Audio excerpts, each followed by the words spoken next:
All right, what is going on, everybody? Hello, hello. Sorry if you're watching this on the replay. And there we go. Cool. I can hear myself. Audio's coming through okay. Thank you so much for being here. If you're watching this on the replay, thanks for coming to hang out today. I hope we have a good time. I have no idea what to expect, but I'm looking forward to it. So, we can talk ECR changes. We can talk, let's see, ECR changes. We can talk liquidity pool changes as well. And I don't know, I feel like there's just so much happening. So much happening. Now, from a playing standpoint, I am because of these ECR changes, I am resting my ECR at this point in time. So I'm at 61% now. I've been like below 50% for most of the season. So when this thing goes live by Thursday, I want to be higher up and not having to deal with the 50% nerf is I guess what we'll call it. So I'm renting out my cards right now, resting my ECR. So I can't really do challenges at the moment, but we'll see how that goes. So we got Andrew Johnston in the house. Andrew, how are you? So Andrew, if I remember correctly, you're like an OG, right? You've been in this game for a while. Or at least, I mean, you've been in it for a while, or at least you have a decently sized collection and you're playing at the higher levels. If I'm remembering correctly, I'm curious to know, how are you feeling about all these changes? Because I feel like we're getting them week after week. These town halls, in a sense, aren't like boring anymore, because I feel like there's always something new. Even if it's small, there's something new that's coming up. JP's in the house. What is going on, JP? Good to have you here. So I do also have, let's see, we got Hive up here as well. So if we want to take a look at some of the token values, there has been a nice pump in SPS price, I have to say. So me selling a couple of weeks ago, it now makes me look foolish. But I'll take it at this point. Let's see. So land is up. Ooh, Starbits are just getting brutally murdered. Look at this. Oh my gosh, they're down so much. Wow, they're down 90% from where they were, I don't know, just a couple of months ago. Crazy. Crazy. Let's see here. And I have we can talk about ECR stuff, we can talk about LP stuff, because I know these are definitely hot topics for the community right now. So let me get back here so I can see the comments. Flaviano's in the house. Flaviano, good morning. How are you? Or good afternoon. Winter Yard. Hey, Winter Yard, you seem new. I don't think I've heard your name before. So welcome to the stream. It's good to have you here. And Kuya J's in the house. Kuya J, you must be new too. Kuya, does that mean are you an older brother or younger brother? No. Kuya's older brother, right? Let me know if I'm getting that right. Yeah, years now. I have been around. I started right after beta, and Orb sold out so early on 10 days. Okay, cool. Yeah, I figured I knew you'd been around for a while. I don't know if it was like day one, but beta is still pretty new in my book, at least compared to where I'm at. Are you feeling good about all these changes, or do you feel like they're doing too much now? You know what I mean? Like, are they messing?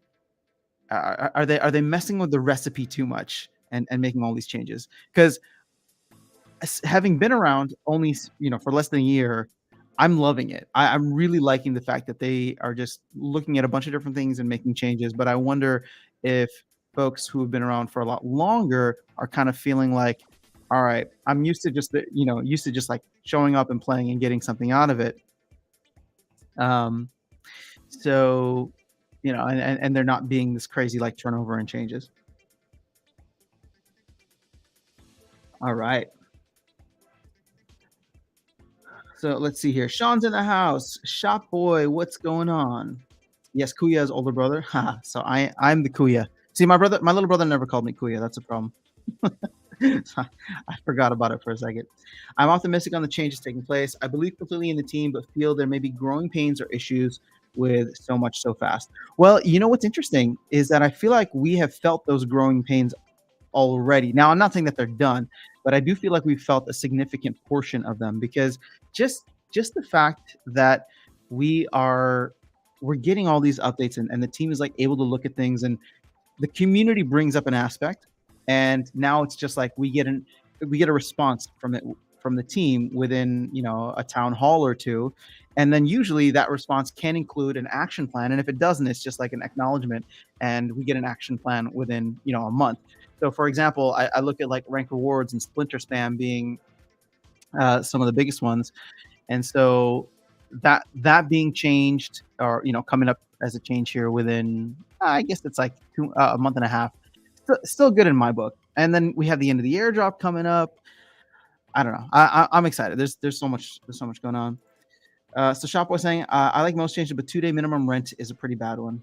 Yeah, I don't disagree with that. I know what they're trying to do. I know they're trying to go after the bots, but it hurts a lot of real players as well. Now, because I was one of those people that used to do a 1 day rental of certain cards for my Splinter Spam. Now, Splinter Spam is going away, so I won't need to do like a 1 day rental. But it sounds as though what they're trying to do is push us towards like having a collection for the entire season, right?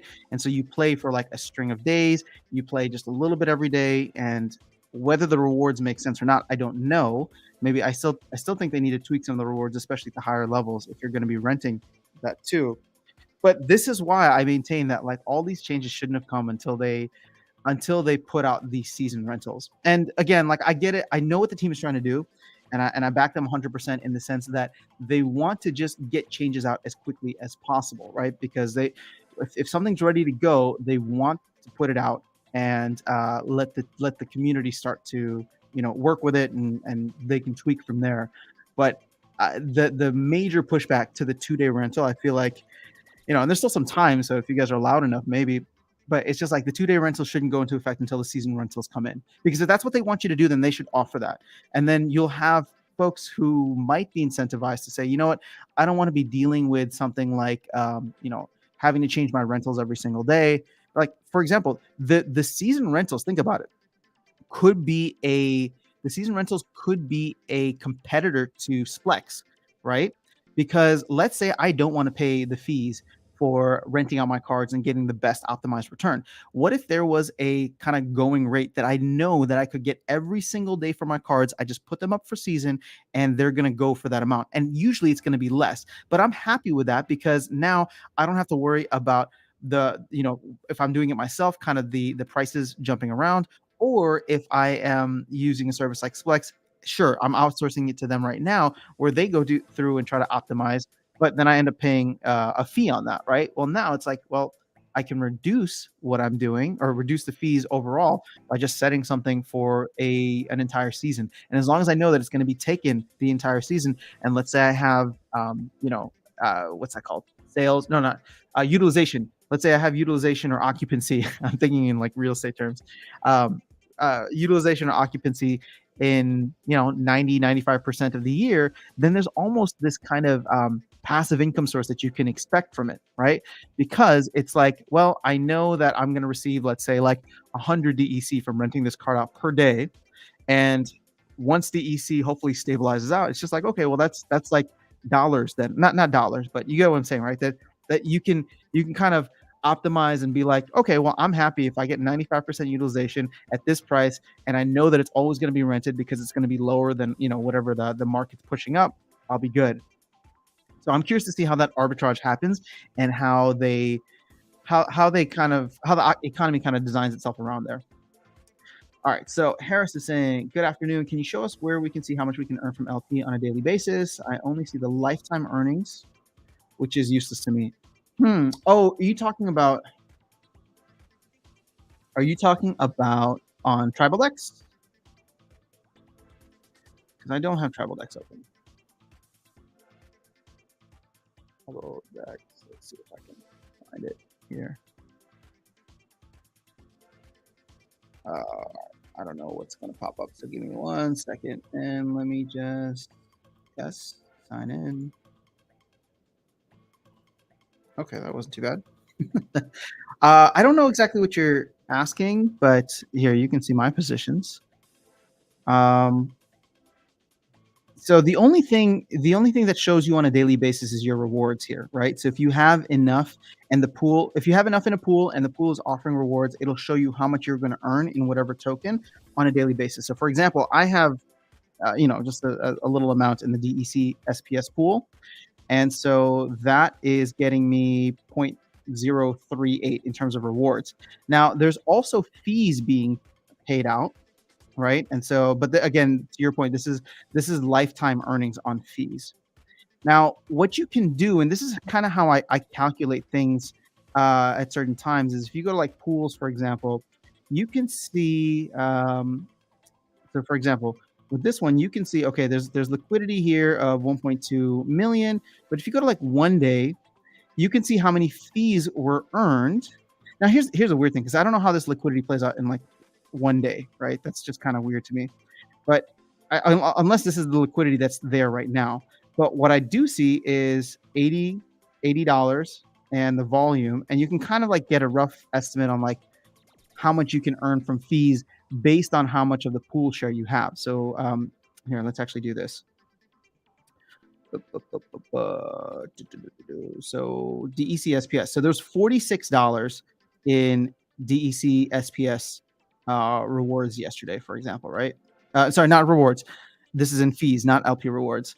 So then I go back to my positions. So $46, and I have a 0.00013%, right? So of those fees just yesterday, and I'll do this on a separate calculator. So 0.00013 times $46, right? So $46. Am I doing that right? Okay. Means I got like half a penny. It's like 0.006. So times 365. I'm getting like $2. I'm getting like $2.1 per day.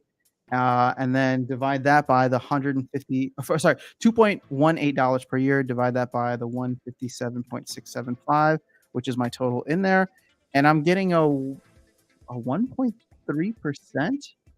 Yeah. Okay. So on fees, I'm getting 1.3% APR. But again, that's just on a daily snapshot. Where I would do this is I would go and actually calculate out like 7 days so that you get kind of a rolling volume.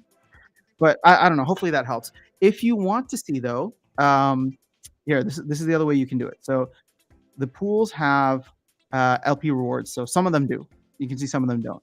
So in the future, there's going to be more LP rewards here. So if you have like, look at all these rewards that are coming in from all these other tokens. I have no idea why, but you can get all of these other tokens.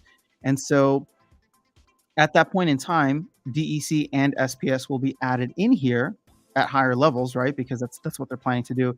So this is the daily reward that's given out. So you can take, for example, B, right? So I can look at how much B is given out, and then I can go back to my positions and calculate that 296 B multiplied by my share within there, which again is like less than a hundredth of a percent. So it's super small, but that's how you can calculate how much you'd be earning from there.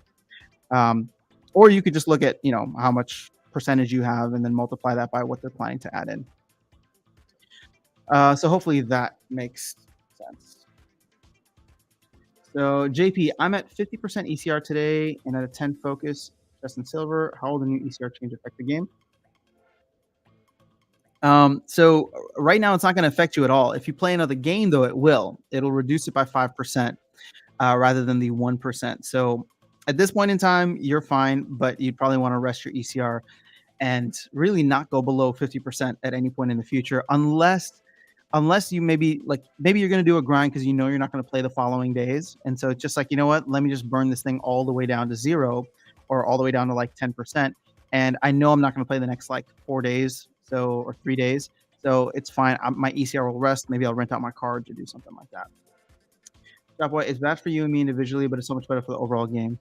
Flaviano, I appreciate your perspective because that is the big picture look at it. It definitely hurts individuals, and here's the thing, and I've said this previously, right? The team doesn't have a surgical way that they can go after bots, and they don't want to have a surgical way because they never want to ban accounts.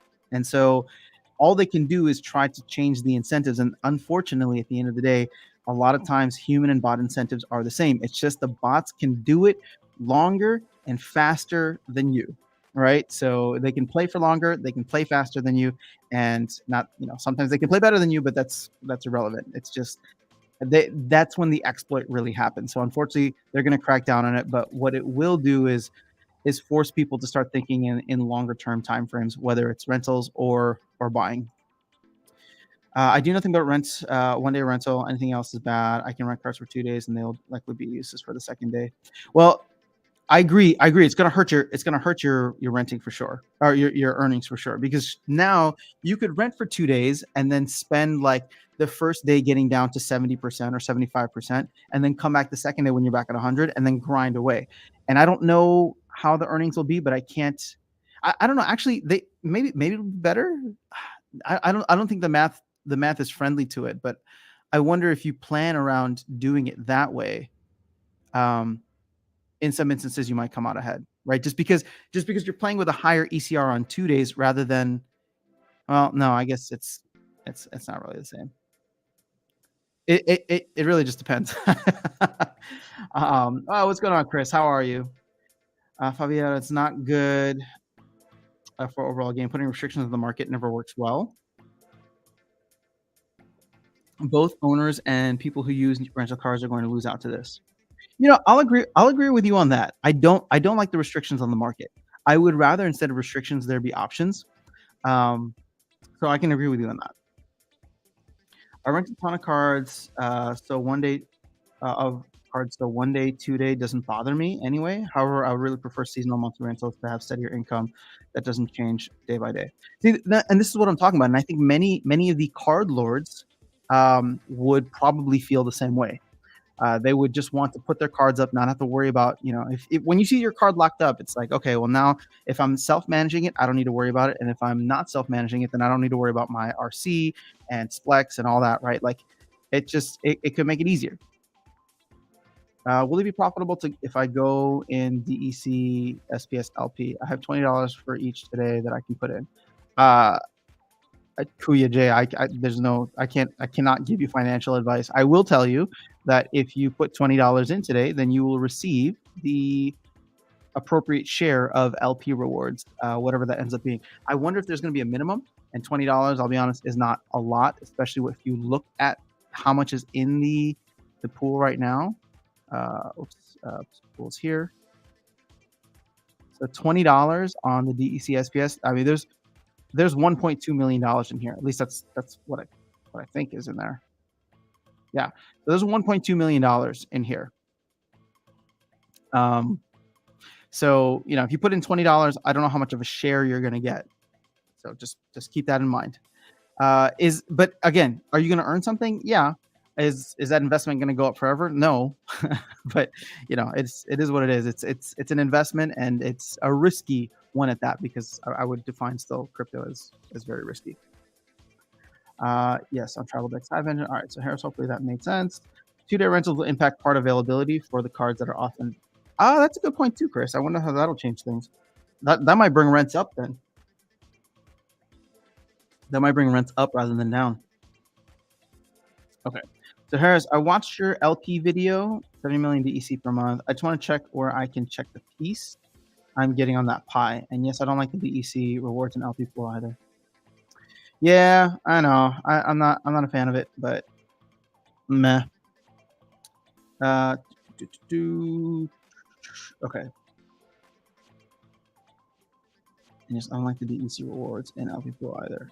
So hopefully that made sense, where you can check to see. Again, they don't have these rewards live, but this is the best way to take a look at it, right? Like, you just go here, you look at the LP rewards, and you can see how much is given out per year, or per day. I'm sorry, this is per day, and then you can see on your positions how much of the share you have of that, and just multiply this by whatever they're giving out. So right now I'm getting I'm getting 0.00013, right? That's the percentage that I have. If I multiply that by the 750,000 SPS per month, I'm getting 97 SPS per month. Divide that by roughly 30. I'm getting about I would be getting about 3 SPS per day, right? So take from that what you will. I'm getting roughly three SPS per day. So that's how I would calculate it. So Winter Yard, we don't have to be disappointed because of the new DECLP rewards. In order to get DECLP rewards, people have to put their DECs into the pools. This is different from getting DECs. Yeah, Winter Yard, I mean, I'm okay with that. But the fact is, they have 1.8 million SPS per month sitting on the sidelines still. And I would rather, instead of them printing more DEC, I want DEC completely gone. Right? If we're going to mess with the tokenomics and they want to moon SPS, then let's get rid of DEC entirely and not print 70 million every month, which is technically more than was coming out in the reward pools previously. Now I know DEC at its peg, you're printing 70 million per month. What is that? $7,000? Yeah, that's roughly $7,000 a month at peg.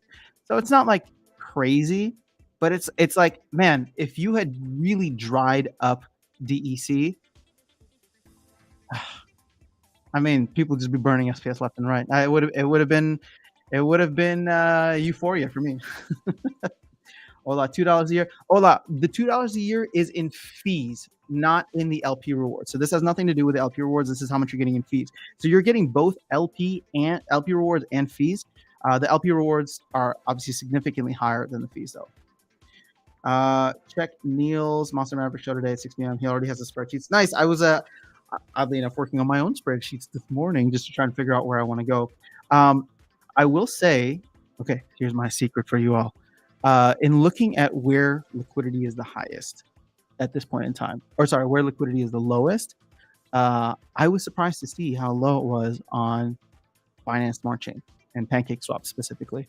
So I actually just put some into the SPS BNB pool today. Again, just a little bit because I had never played with liquidity pools on Binance or on Pancake, so I did it today just to try it out and see how it goes. And it wasn't too difficult. It's the interface is a little bit more complicated than TribalDex, but I wonder if I'm just used to using TribalDex. But I think there's other elements there. They have like a nice calculator, so PancakeSwap is one of the bigger projects in space. Okay. What's going on, Wibble? How are you? Justin, is it now possible to get to 5%? I think it's now possible to get to 0%. Also, regarding question about DEC and reward chests not part of the daily pool, you haven't answered that question in a Monster Map show chat a week ago, just after reward rework. Yeah, see, okay. Brandon, I know I'm not trying to attribute malice by any means. I think I just want, I would just, as a community member, would request constructive criticism of better communication, because if you're not listening to the Monster Mav show, right, and that's, I'm assuming it's Neil's show, right, like as it is, a majority of the people aren't even listening to the town hall, and I would hope that they would mention something like that in the town hall. Actually, what I really want is for this page here, right, this SPS page. Oh, it looks like we're gonna have maintenance. I want, oh, okay, it's down, but I want this SPS page where, again, it would be, I would prefer for that to have all of the information. I want to know how much SPS is in circulation, which is there already. How much is liquid? How much is staked? That's there already. I want to know how much is burned. I want to know how much is being issued out per day and where it's being issued out, right, for each of the breakdowns of like player rank battles. Then let's go to DEC. I want to know how much DEC is currently in the system, or at least recognized by Splinterlands. How much DEC is getting burned per day? Like I want all of that information there. And this is kind of why, like, I don't know how easily accessible all this information is, but Brent, actually, you're the one who was contributing to the project with Luthien's husband, right? And Commander Chaos. I would love for there to be a third-party data service that could just provide this for us. And I'm willing to donate myself, and I'm willing to like put a proposal in for the DAO to fund it. I don't know. That's just my thought.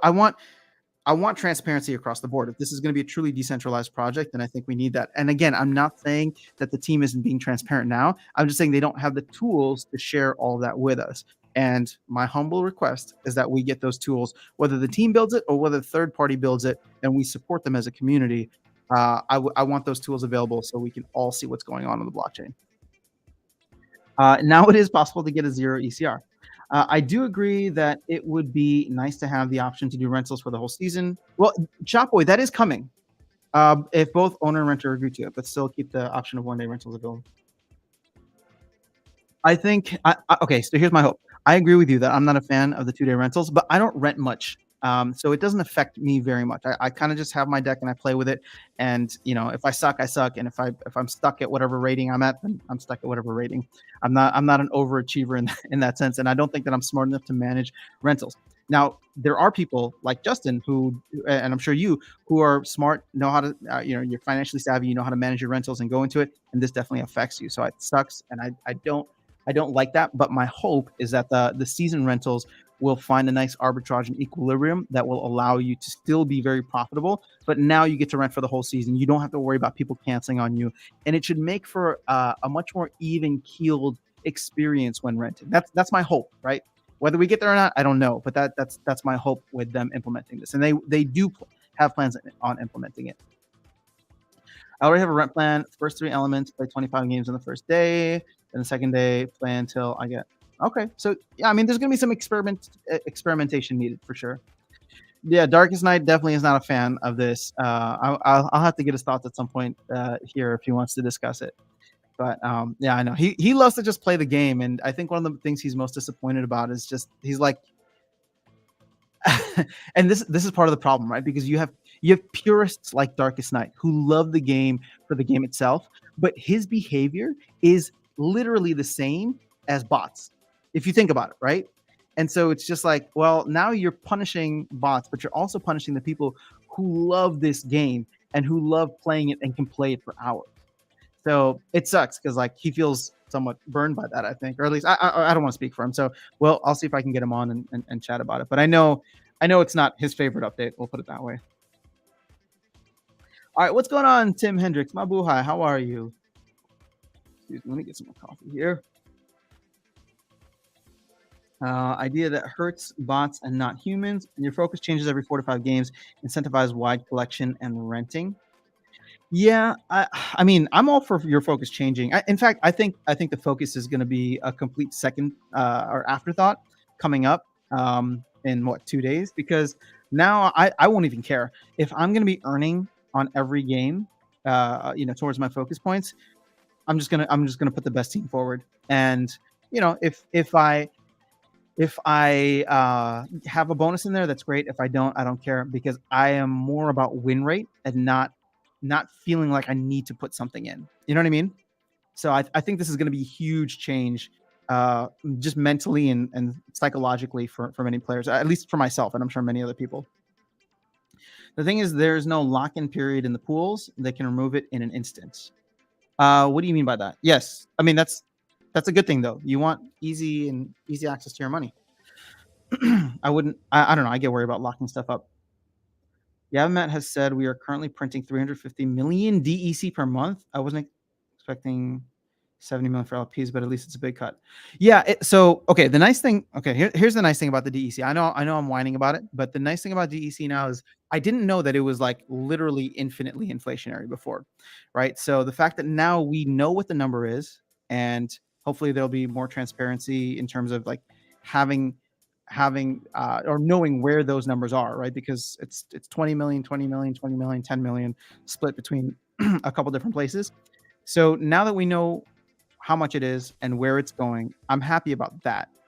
Uh, and so I just hope that there's a way. I just hope that there's a way for it to be tracked more accurately. Like if we go to something like CoinGecko, I don't think CoinGecko has any idea how much DEC is actually in the system. Yeah, see, CoinGecko doesn't even know what the circulating supply is, and I wonder if the team does, because I think somebody should know, and I would want whoever knows to be able to share that information with us. If it's CoinGecko, CoinMarketCap, so I don't know, stuff like that just makes me nervous. Now, granted, in at the end of the day, the mechanism is to get DEC back to its peg, and I think that for the most part, that mechanism should work, especially once you get the SPS burn kind of put in there. But I feel like there's already so much DEC in the system. There's just so much, but again, we'll see. Maybe a lot of that will get eaten up for packs, and you know what? In my opinion, it seems as though they're kind of trying to future plan this, right? Where it's not about, getting SPS to Moon tomorrow, but they're trying to make sure that there's going to be enough DEC for land, which again is coming out probably next year, phase two of land, when the functional phase of land. So, all right, SPS staked holders will be able to make a proposal and vote for changes. Yeah, I'm excited for that. I would be one to either propose or vote for removing or reducing the DEC pool, because once again we have 1.8 million SPS that is sitting there. And actually, let me do the math real quick. So 1875000 times 0.05, right? So that's $93,000 per month, whereas 70 million D. Whoa, what the freak? Are you kidding me?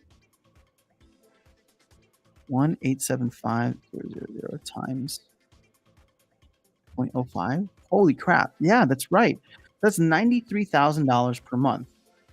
Okay, so there's right now unallocated. There's $93,000 of SPS rewards for LPs sitting on the sidelines, right? And this is for SPS at 5 cents. It's a little bit more now, but I'm sure there'll be fluctuations. So at 5 cents, there's 93,000. Whereas, let me just make sure my math is right. 70 million DEC times 0.001 at PEG. Yeah, that's seven. Okay, so 93,000 versus 7,000. Yeah, see, that's the thing. I would rather they take just a chunk of that SPS and give it out to the DEC pools as well, right? Because if you're putting money into a DEC liquidity pool, then I don't think you'd have a problem receiving SPS as a reward. You're probably in the game and would want to receive that anyway.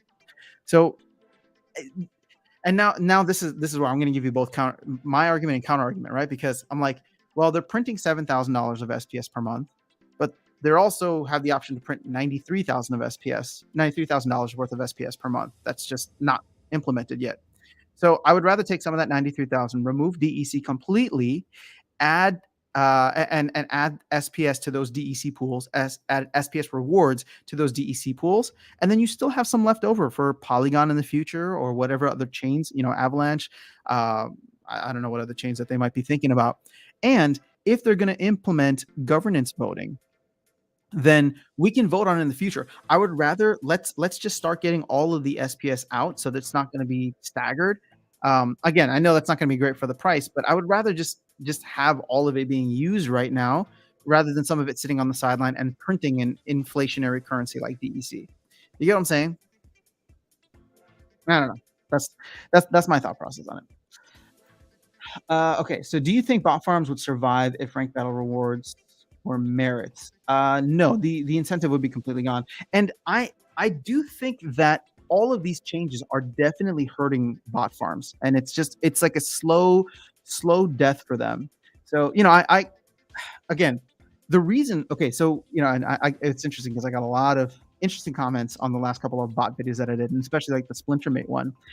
And the thing is, for me, it's not that I want to start a bot farm or promote a bot farm. I actually think, and so Jernon from Splintermate actually said it is not profitable to run a bot farm right now, to start something with like 10,000 accounts, right? But I want to talk to the people who have the incentive to do this, because I want to know where the appeal is. That's where you find the kind of like weak spots in the armor, because it's just like, okay, well, if they're looking at it like this, then these are the areas that the team should be shoring up. Again, not from banning the bots, but by saying, by doing a top-down economy design. And so for me, it's just about understanding like what is the appeal. I know money is the appeal, right? But where are they seeing those huge arbitrages that most of the rest of the community doesn't have? I don't have a coding background, so I never would have thought to code a bot. But now these botting services are becoming available everywhere, and it is what it is. It's kind of it's kind of hilarious to me, right? Just being very brutally honest with you. And I have nothing against Splintermate. I have nothing against Archmage, but a couple of months ago, botting was the worst thing in the world. It was destroying this game, and now, like, Archmage is literally on stage at DigiCon talking about their project, which is hosted and sponsored by Splinterlands. So you have a botting service that is hosted, speaking at a keynote that is hosted, and so it's just, I don't know. The shift in tone from the community has completely changed, and I don't know if it's like if you can't beat them, join them mentality, but it's just shocking to me.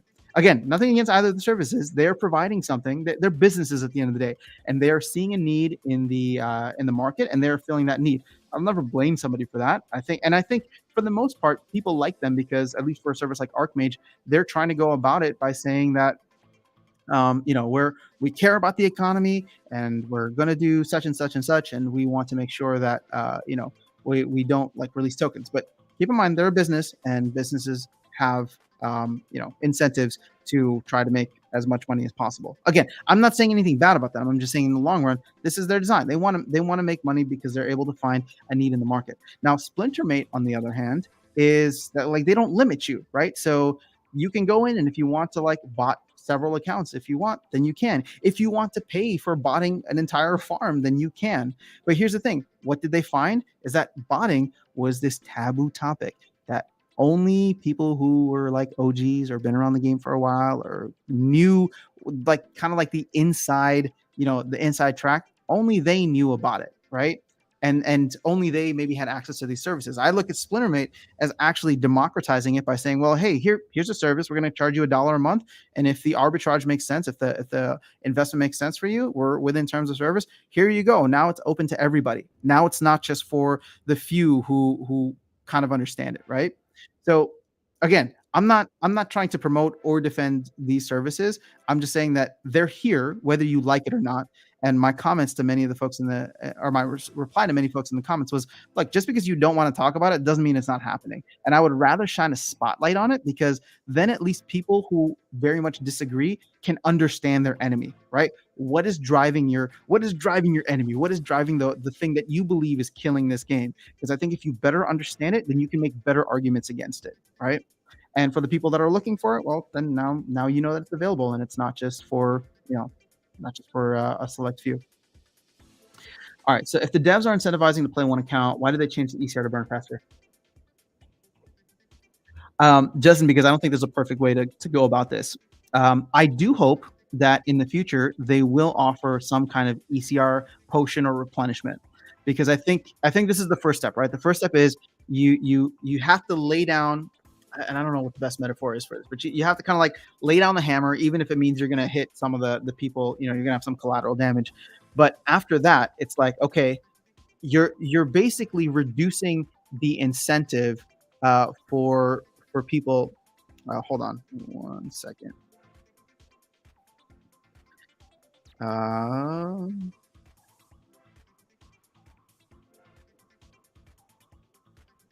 Sorry, my mom was trying to FaceTime me, and anytime family calls, I was just gonna make sure that it's not an emergency.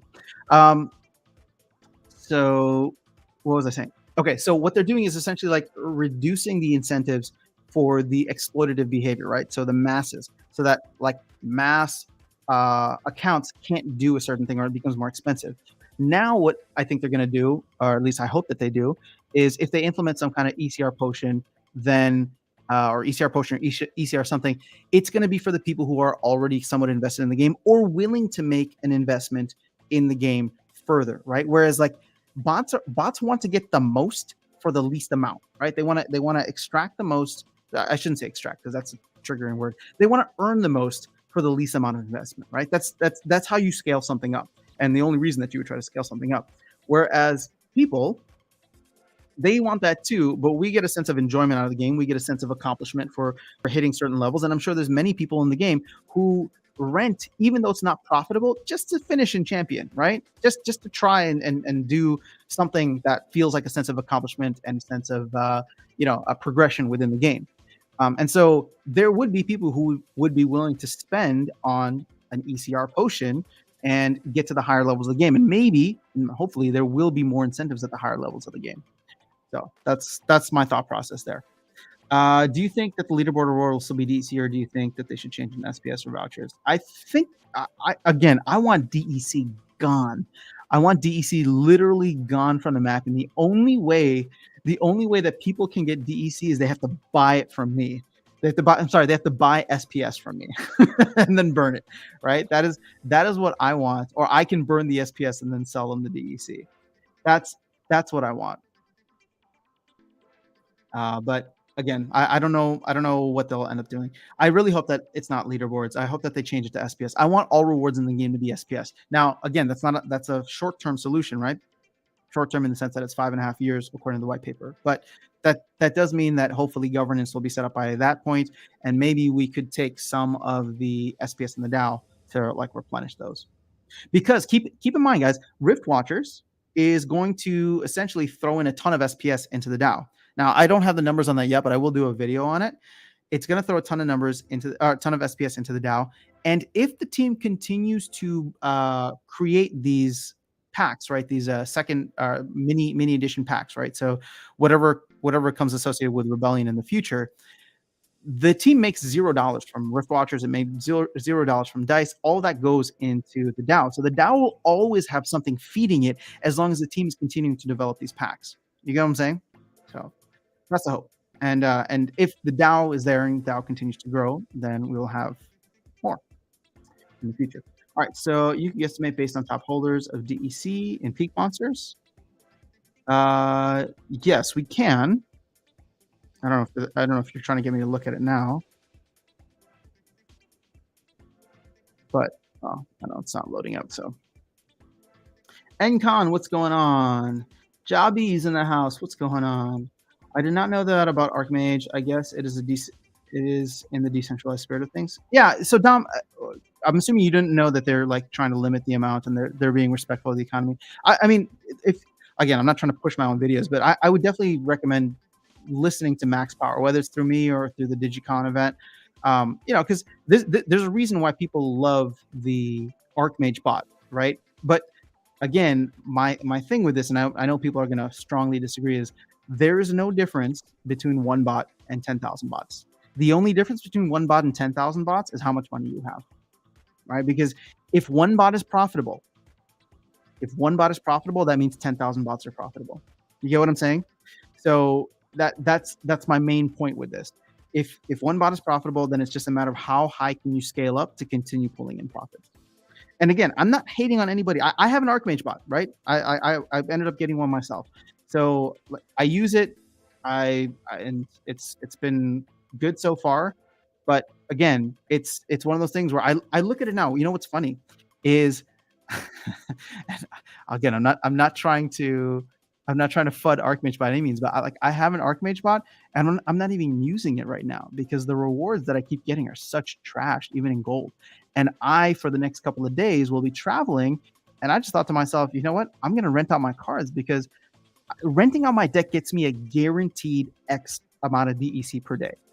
And right now, I would rather get the X amount of DEC per day than take the chance on rolling for some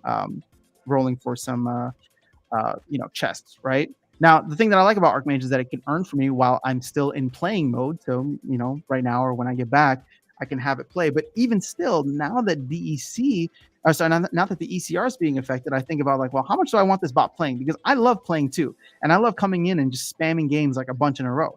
So if I can get myself down to 50% ECR by myself, it's now I have to choose whether I want the bot to play or whether I want to play. And that comes down to how much do I enjoy this game, or am I just treating this game like an investment, right? Which is a valid question, but I don't know. Again, I think what Archmage is doing is great. I'm a big fan.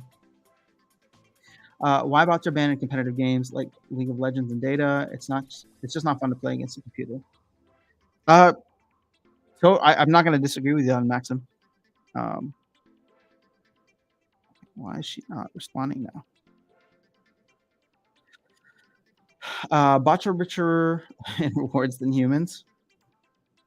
All right, so Dom, the main problem with bots is when they start creeping into tournaments, that will have an impact on potential deals and sponsors in the future. I agree 100%. And this is why I know the next hot topic is really going to be KYC. Brandon, I'm actually curious to get your thoughts on KYC.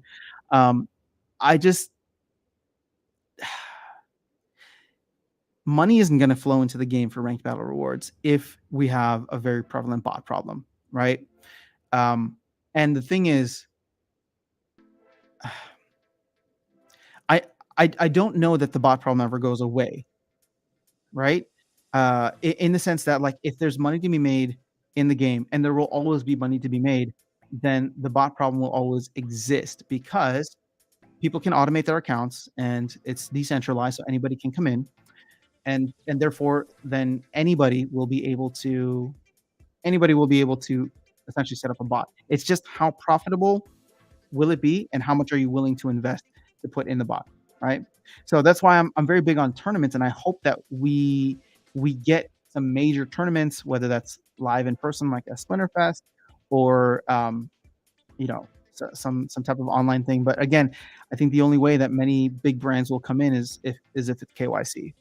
And I know a lot of people aren't going to be happy about that, but it is what it is. Also, keep in mind, tokens per month will decrease uniformly across. Yes, Brandon, thank you for bringing that up. That was a great point, and it's per the white paper.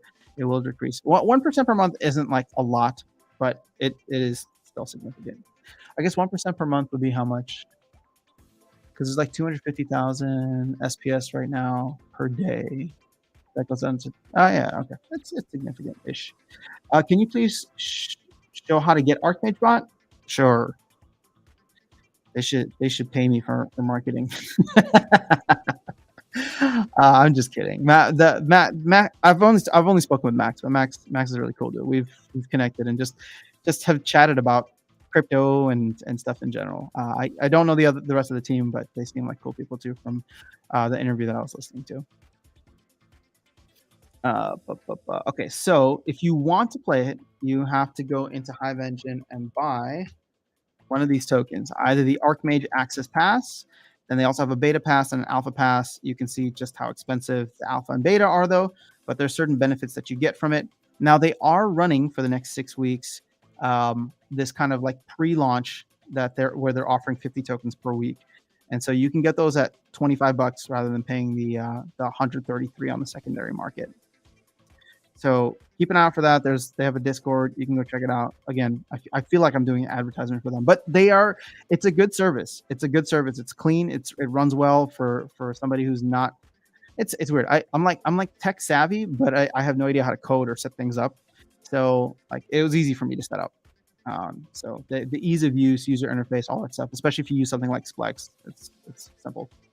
How to set it up and from where. So I believe you can just go to like archmage.app. I've never used that though. I use Splinterlands Exchange, so Splex, as my for like rent golem stuff. So they have a nice interface there, and I'm sorry I don't have it open here. It's on my main. I also did the same. I ranked out my cards for sure. DEC again. Yeah, so I feel like I just get burned by some of these. Like I was grinding so much for 2 chests, right? And it's like fun because I enjoy the grind. And then I open the 2 chests and it's like 2 common cards. And I'm like, it sucks in that sense. So if I'm not going to be around, I don't know that I want the bot to be grinding. So I would rather get the confirmed or guaranteed DEC, because I know I'm going to buy cards with it, right? And so therefore I'm already planning ahead. It's just like I'm going to be out of town starting Thursday for about a week, and it's like I want to make sure that if I'm going to be out of town and I can earn X amount of DEC per day, what are the cards that I'm going to level up during that time, right? I get excited about that. Okay, here we go. I'm expecting X amount of DEC. I can level up this card and whatever. Whereas like if I'm playing, it's nice to get the rewards, but here's the thing, I don't sell the rewards cards. So it doesn't actually help in terms of like me building out my deck. I take rental income from renting out my extra cards, and I'll level up my deck that way. But when I travel, or if I know that I'm not going to play, then I'll just rent them out. 7 months played every day, 2 days of not playing now, just because gold rewards are so bad. Target, I'm right there with you. It's so frustrating. Every time I get like ugly rewards in gold, I'm just like, you know what? F this. I need to just take a break from the game. And I go and I rent out my cards. Rift Summoner, what is going on? It's good to see you back here. Great song cast is here. I love it. Oh, well, thank you so much. I appreciate it. That came out like 6-ish months ago, 7 months ago. No, 5 months ago in February. I can say, what's interesting? It's funny. Like I can look back at that song release and say that changed my life in many ways, because releasing that song got me in touch with like the creative team, and now like writing music for them has been incredibly fun. Hi guys, just want to say hello to y'all. Igor, it is so good to see you. Thanks for coming through. So what exactly happens after the airdrop? After the airdrop, the game explodes. Won't people stop buying packs because there's no advantage other than getting new cards? I'm assuming that SPS will still drop for node owners. Okay, so mm, I don't know, right? I've put out some theories, and even the theories that I've put out into what things will go for. Um, I'm like already changing my mind on several things. So if we go, we can try to go like asset by asset, right? So what exactly happens after the airdrop? DEC, I think, will make a slow and steady progression back to its peg. I kept thinking that DEC might drop afterwards, but DEC is kind of low as it is. And now, because of the LP rewards, they have given every incentive to not sell off your DEC. DEC is already like super oversold in my opinion because it's way below the peg. But now they're giving even more incentive to not sell it, right? And if anything, keep it in liquidity pools where you can earn a ton more. Now, again, and this is why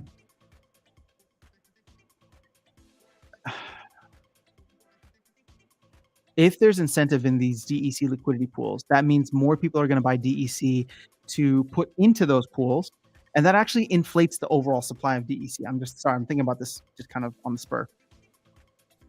So that's actually going to increase the supply of DEC overall. Now there will be some kind of equilibrium reached, right? Because I don't know how much you would need to put in there to kind of max out your rewards or whatever the APR ends up being.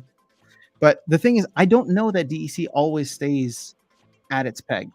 You know what I'm saying? Like there could be times in the future where it falls below its peg if we go, I don't know, like extended bear markets type of thing.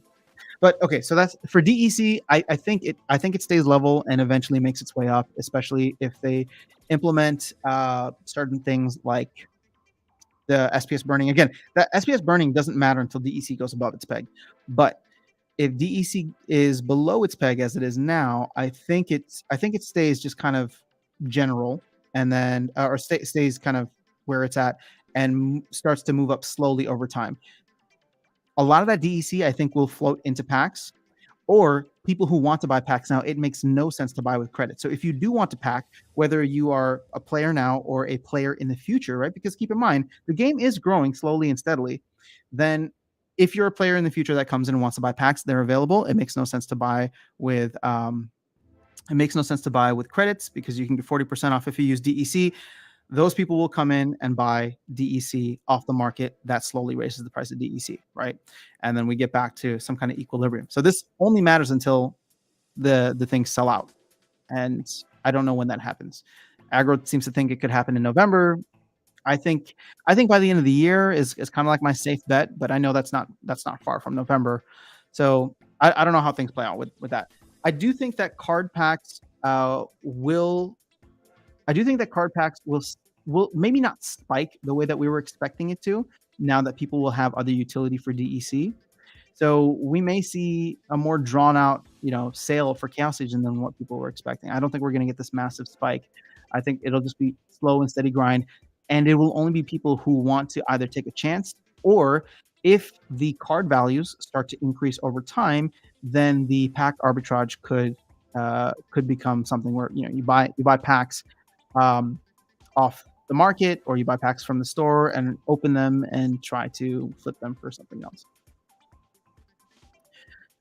Sorry, did we go through all of it? Land, I have no idea. SPS, I'd love to think that we hit a bottom for SPS, but I worry about all of the other fountains for SPS that are coming in. So you're going to have Brawl rewards, you're going to have LP rewards, you're going to have, what is that called? Player ranked battle rewards.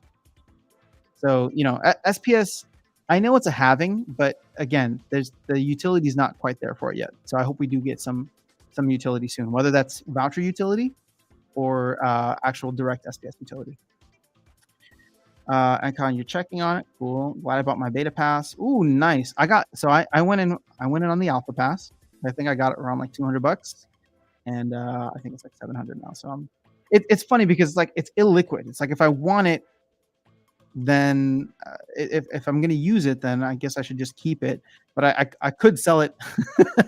I could sell it for like 5 of the Archmage access passes and then start my own bot farm. All right, so why DEC is pumping now? I think the entire market is pumping today, or since yesterday. We're seeing green across the board. I want more red. It's weird, guys. It's like I'm just so double-minded about it. It's like I want SPS to moon, but I also want to make sure that I have like way more of it. I want everything to moon, but I want to make sure that I have way more of it. What's your estimate on how many SPS do you earn each battle in champ level? Oh, dude, I have no idea. Until they give any kind of numbers on how it's going to break down between accounts or chests or whatever, or leagues or chests, I have no idea. But I think ultimately it's still going to be better than DEC. What the hell happened to Starbits? Yeah, I know, right? Check it out. Oh, this. Wow, they don't even cover Starbits on. I don't know. Again, this is. I don't want to say I called it or I told you so, but the tokenomics don't make sense for Starbits. Like this is just a highly inflationary currency that gets printed to oblivion, and now we're seeing the fact that like people are just selling off. So until and unless they put something in, you'll see we've just been down since April. So in the beginning of the year, we saw a nice pump on this, but I think that's because everybody was slowly discovering the millionaire card. And now that the millionaire mission has been nerfed to a certain extent, there's no reason to be holding SPS or sorry, Starbits. Now I'm still holding my Starbits because I don't care. I didn't sell off, but it's not like I'm holding like no more people. You aren't getting more people who are coming in and trying to stack 1 million Starbits and essentially like so this is not surprising to me. I would be shocked. I would be shocked if Jukes and the team did not come up with a way to give Starbits a little more utility. And I don't know how they're thinking about this. I haven't like spoken to him or seen an interview, but I'm just saying that like, this is your main token here. And right now, the only utility that it has is buying more stuff in the game, right? So at this point in time, I'm still doing that, right? I use the millionaire mission every day, and I will go in and buy to make sure I get like 100 more fans. And then so I'm like collecting cards in that sense. But if everything is going to collapse in here, I feel like you need to find a way. So whether it's a game design, a token design, or what is so popular these days, just print more money out of thin air. Just do some other kind of airdrop. So I wouldn't be surprised if we see something like that in the future. Matthew, what is going on? Can you make a video on setting DEC liquidity? Encon, can you tell me exactly, like specifically, what you want? Is it like a tutorial, or yeah? I mean, I can talk about DEC liquidity. I'm assuming liquidity pools, but I can talk about this for days. So I just need to know exactly what you want me to go into. Everyone, exciting times. Virus is in the house. It is exciting times. Harris, holy crap. I did not even know the Starbucks is that low. What the heck? Yeah, it's pretty bad. I sold all mine off, unfortunately. Only saw a downtrend for now. Starbucks. I think that was actually a smart move. I probably should have sold mine, because if I go here to my wallet, wow, my Starbits are worth $39 now. My million Starbits. I remember buying this at $250. So I'm down like 80+% at this point. And had I sold a little while ago when this was worth $100, so Starbits was at 0.001, could have saved $60, but I don't know. Meh. Like I said, I'm just gonna ride this thing. And again, I don't think the game is going anywhere. So Jukes, I think, is still going to make new projects or products. I think the game is just suffering from bear market and bad tokenomics, but bad tokenomics can be fixed. And I don't think a bear market is a threat to this project for Jukes, because it doesn't seem like it's about the money for him. It seems like it's about just creating a game and sharing music, which I think is awesome, right? And actually, I think that's what makes it somewhat bear market proof, because of the fact that it's not about making money, it's about creating something cool. So in that way, I really, really like the approach that Jukes has. I just wish that there was more thought given to the tokenomics. But He doesn't seem like a crypto guy. He seems like a builder and music guy, which is great. But I think that you should be thinking about the tokenomics. Otherwise, the growth of the game will stagnate, and in fact, probably even drop off. As you can see, Dom here sold some. So Furious Chicken in the house, gathering the magic in the house, making lunch and waiting for the game to come back up. Nice, nice, nice. Maybe a good time to buy my millionaire card. Wouldn't be a bad time. I'll say that. Again, if you believe in the future of the game, could be a good time to get in. Yeah, tutorial on how to add to DEC SPL on tribal decks. I tried earlier, but the add liquidity button is disabled. What? Say what? You might just not have what's needed. All right, so I can do the tribal decks one for you right now. The pancake swap one. Yeah, I guess I can do that. I can do that too. Not now, but because it's on a different computer here that I'll have to record or screen share. So this is super easy. I don't know why it wouldn't be there for you. So you just go and find whatever pool you have. Hold up, let's see what tokens you have. Let me add some right now. Oh wait, I need my wallet. Okay, you know, here I have some HBD available, so we'll use that. So let me go. Okay, so here's your tutorial, and maybe I'll just clip this. I'll clip it as something. Oops. All right, so HB. Oh, this is not what. All right, so I need to swap first. So we're gonna do HBD, and let me just wait. What? Why is it saying I only have $23? But here it said I have. Oh, never mind. All right, so let's say I want to take one HBD, right? So $1. And swap this to Hive. So it's going to give me 2 Hive. Again, these are just small numbers, right? And now from Hive, I'm going to get the 2 assets that I want. I think I'm going to go into the SPS DEC, so I'll have to split this out. So sorry, my internet or the blockchain is being slow. I'm not sure which one. So Hive, we'll do SPS first. So I have 2.1 Hive, so I'm just going to do this. I'm going to put one Hive, so I'm going to get a worth of SPS and 1 Hive worth of DEC. And we'll get there eventually. Once the loading screen is done, we'll get there. All right, so DEC, 1 Hive worth of DEC and 1 worth of SPS. So now you go in to the add liquidity button. So if you go into your, well, if you see on Hive Engine, you'll see now that I have some SPS and DEC available. Actually, you don't even need to go there. You can just go over to add liquidity, and the pool that I want is the SPS DEC pool. That's right here. So now it shows how much I have of each, 773 and 8.6. Now, I'm going to do the max on one, but you'll see if I do the max on SPS, like the add liquidity button is grayed out, right? So that just means that I have slightly more in value for my SPS than I do for DEC. Because when I put in the max SPS, it's saying that I don't have enough DEC. So maybe this is the issue that you're running into. So I would click on max for both of them and see which one actually allows you to go through. Because one of them, you have less of one of them than the other, right? That's just how it goes. So it's gonna be limited by the one that has less.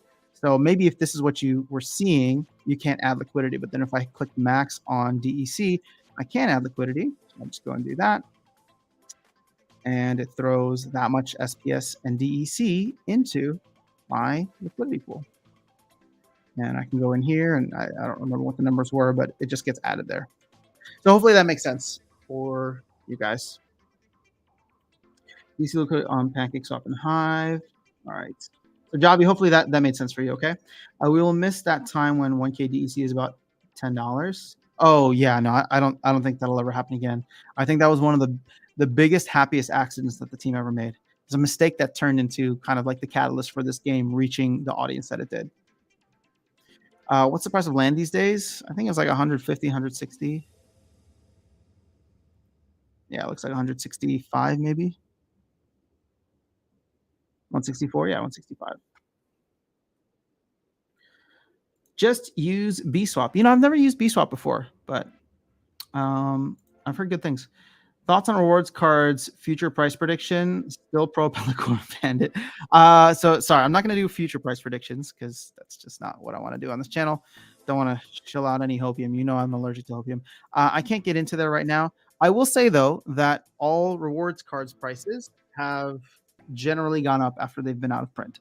So if you're buying like the common rewards cards for a penny right now, I don't know that they get up to 30 cents again, which is where they were at the height of the bull run last year. There's just a mix of factors, right? Bitcoin was hitting new all-time highs. There were no packs available. Chaos Legion was just around the corner. Rewards cards were the only thing there. A bunch of players jumped into the game. It was a perfect storm for, like, you know, Pelicorn Bandit or Pelicorn Mercenary to reach 30 cents. So I don't know that we go there again, but I think we can go. I think we'll do a couple of X's, right? Again, I have no idea, but I can't see it being 1 penny. Now, here's the thing. Those couple of X's or that price appreciation is not going to come in until you get new players in the game who want the card. Because right now you can see that we're tapped out. Everybody who wants a Pelicorn Bandit at whatever level is already has it, right? So I would say people who are buying now are those who are speculating on future price. But in the future, you know, especially since Pelicorn Bandit will have a meta in the modern. Actually, I mean, all of them. Conjure, like, all of the rewards cards will have meta in the modern, have value in the modern format. Like, you know, if we get an influx of players that come in and want to buy those cards, then, you know, that could raise the floor price significantly.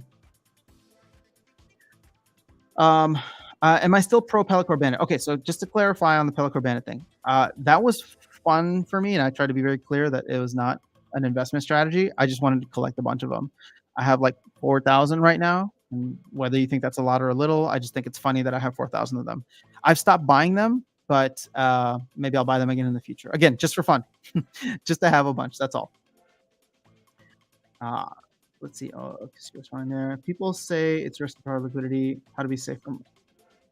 Okay, so the risk when it comes to providing liquidity, Encon, sure, there's potentials for rugs, but I would. I mean, again, I can't confirm for sure, but I would feel safe with tribal decks, just because of how closely associated it is with the founders of the game.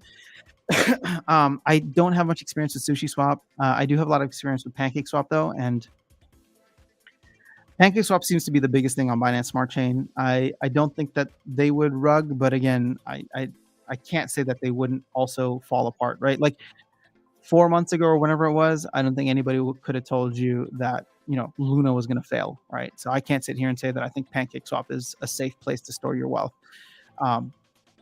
It just, unfortunately, that's just the nature of the game.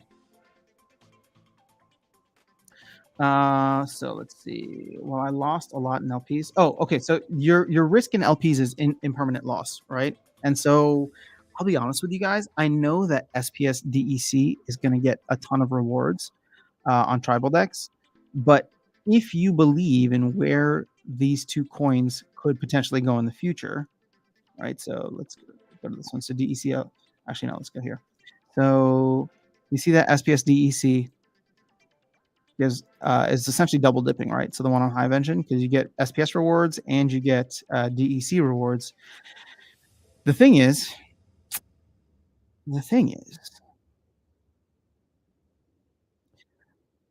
if you expect SPS and DEC to both go up, it's great for you. If you expect them to both go down, it's not great, but at least your ratio stays the same. But if you expect SPS to go to the moon and you expect DEC to be a stable coin, then what ends up happening is the higher SPS goes, the more DEC you get, right? So essentially you lose SPS because of that. And this is just how impermanent loss kind of works, right? So let me put it this way.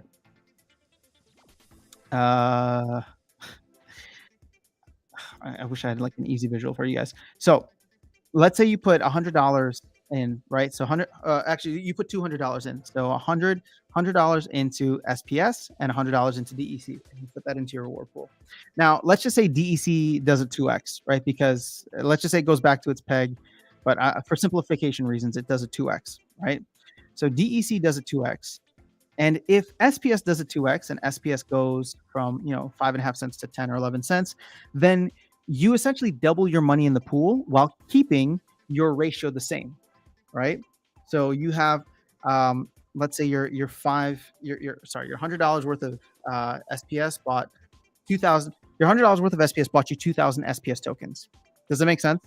And so as that increases in value, as well as DEC increases in value, then you're fine if once they do a 2x. But then DEC stops there, right? DEC stops and you start to increase your value of SPS. Let's say SPS does a 4x and goes back up to like 20 cents, for example. Well, now the value of your SPS essentially goes up to,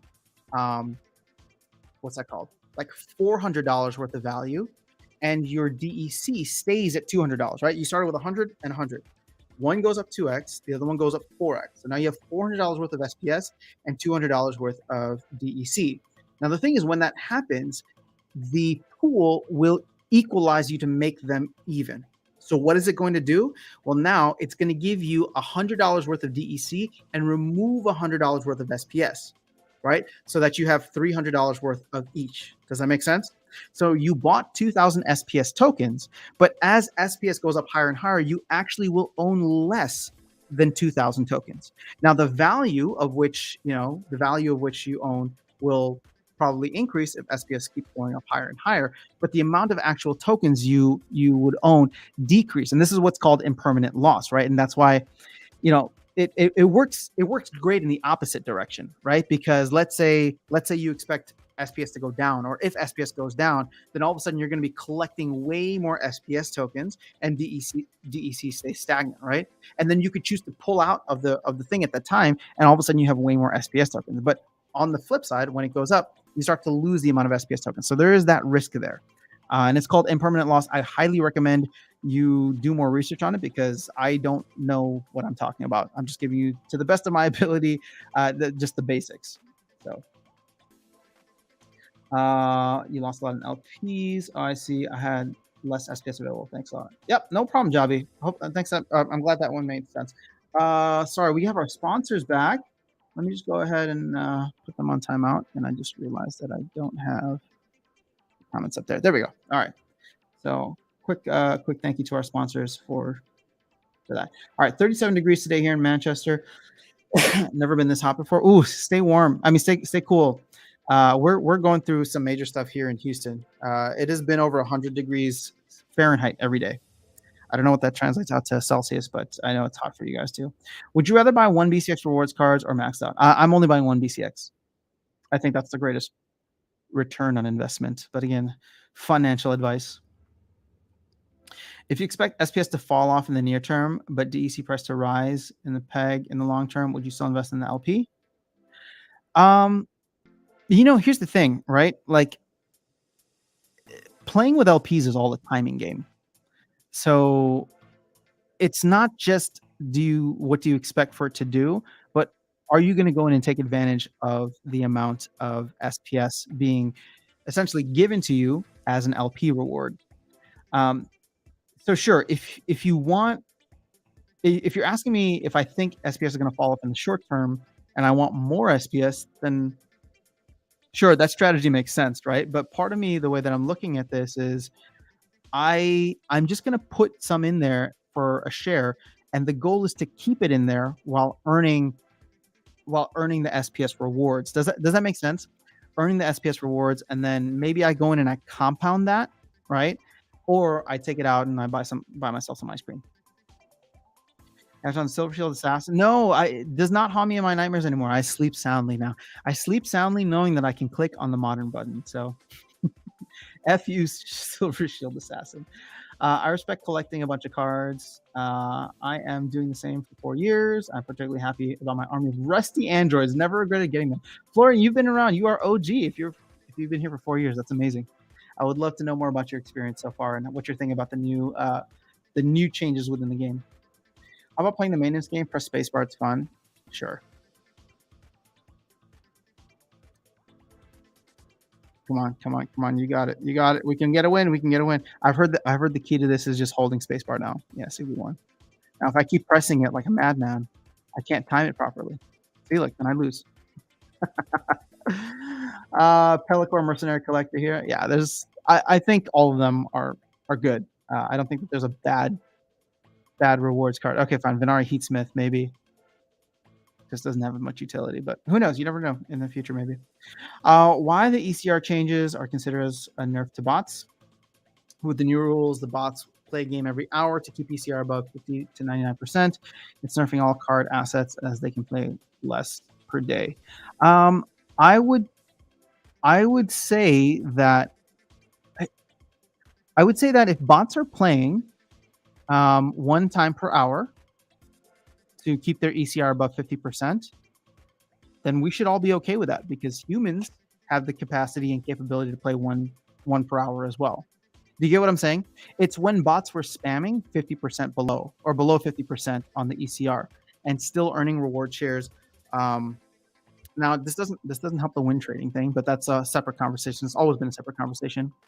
But I would say that it's still beneficial in that way, because it's any bot that wants to just like play and earn or whatever, all the way. Because again, bots can be different, right? Like one of the things that they're trying to attack with the rental nerf too is that bots would come in and spam a single day, right? Maybe like go from 100%. They would rent one splinter, spam that splinter 100% down to 20, 30, whatever 10% that they could get down to, and they would still be earning below 50%.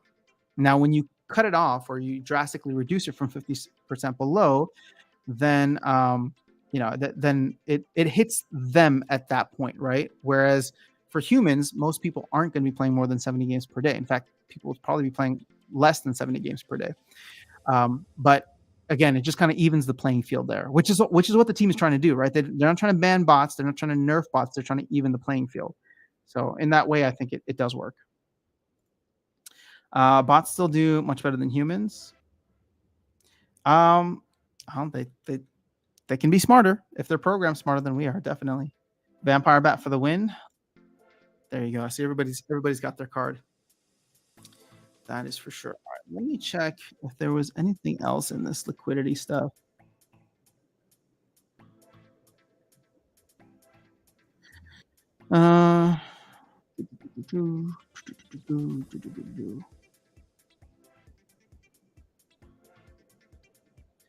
Yeah, so I'm not happy with this, but hopefully we get the governance voting stuff soon. And I wonder if there'll be a proposal to reduce our DEC supply even more. That'd be fantastic.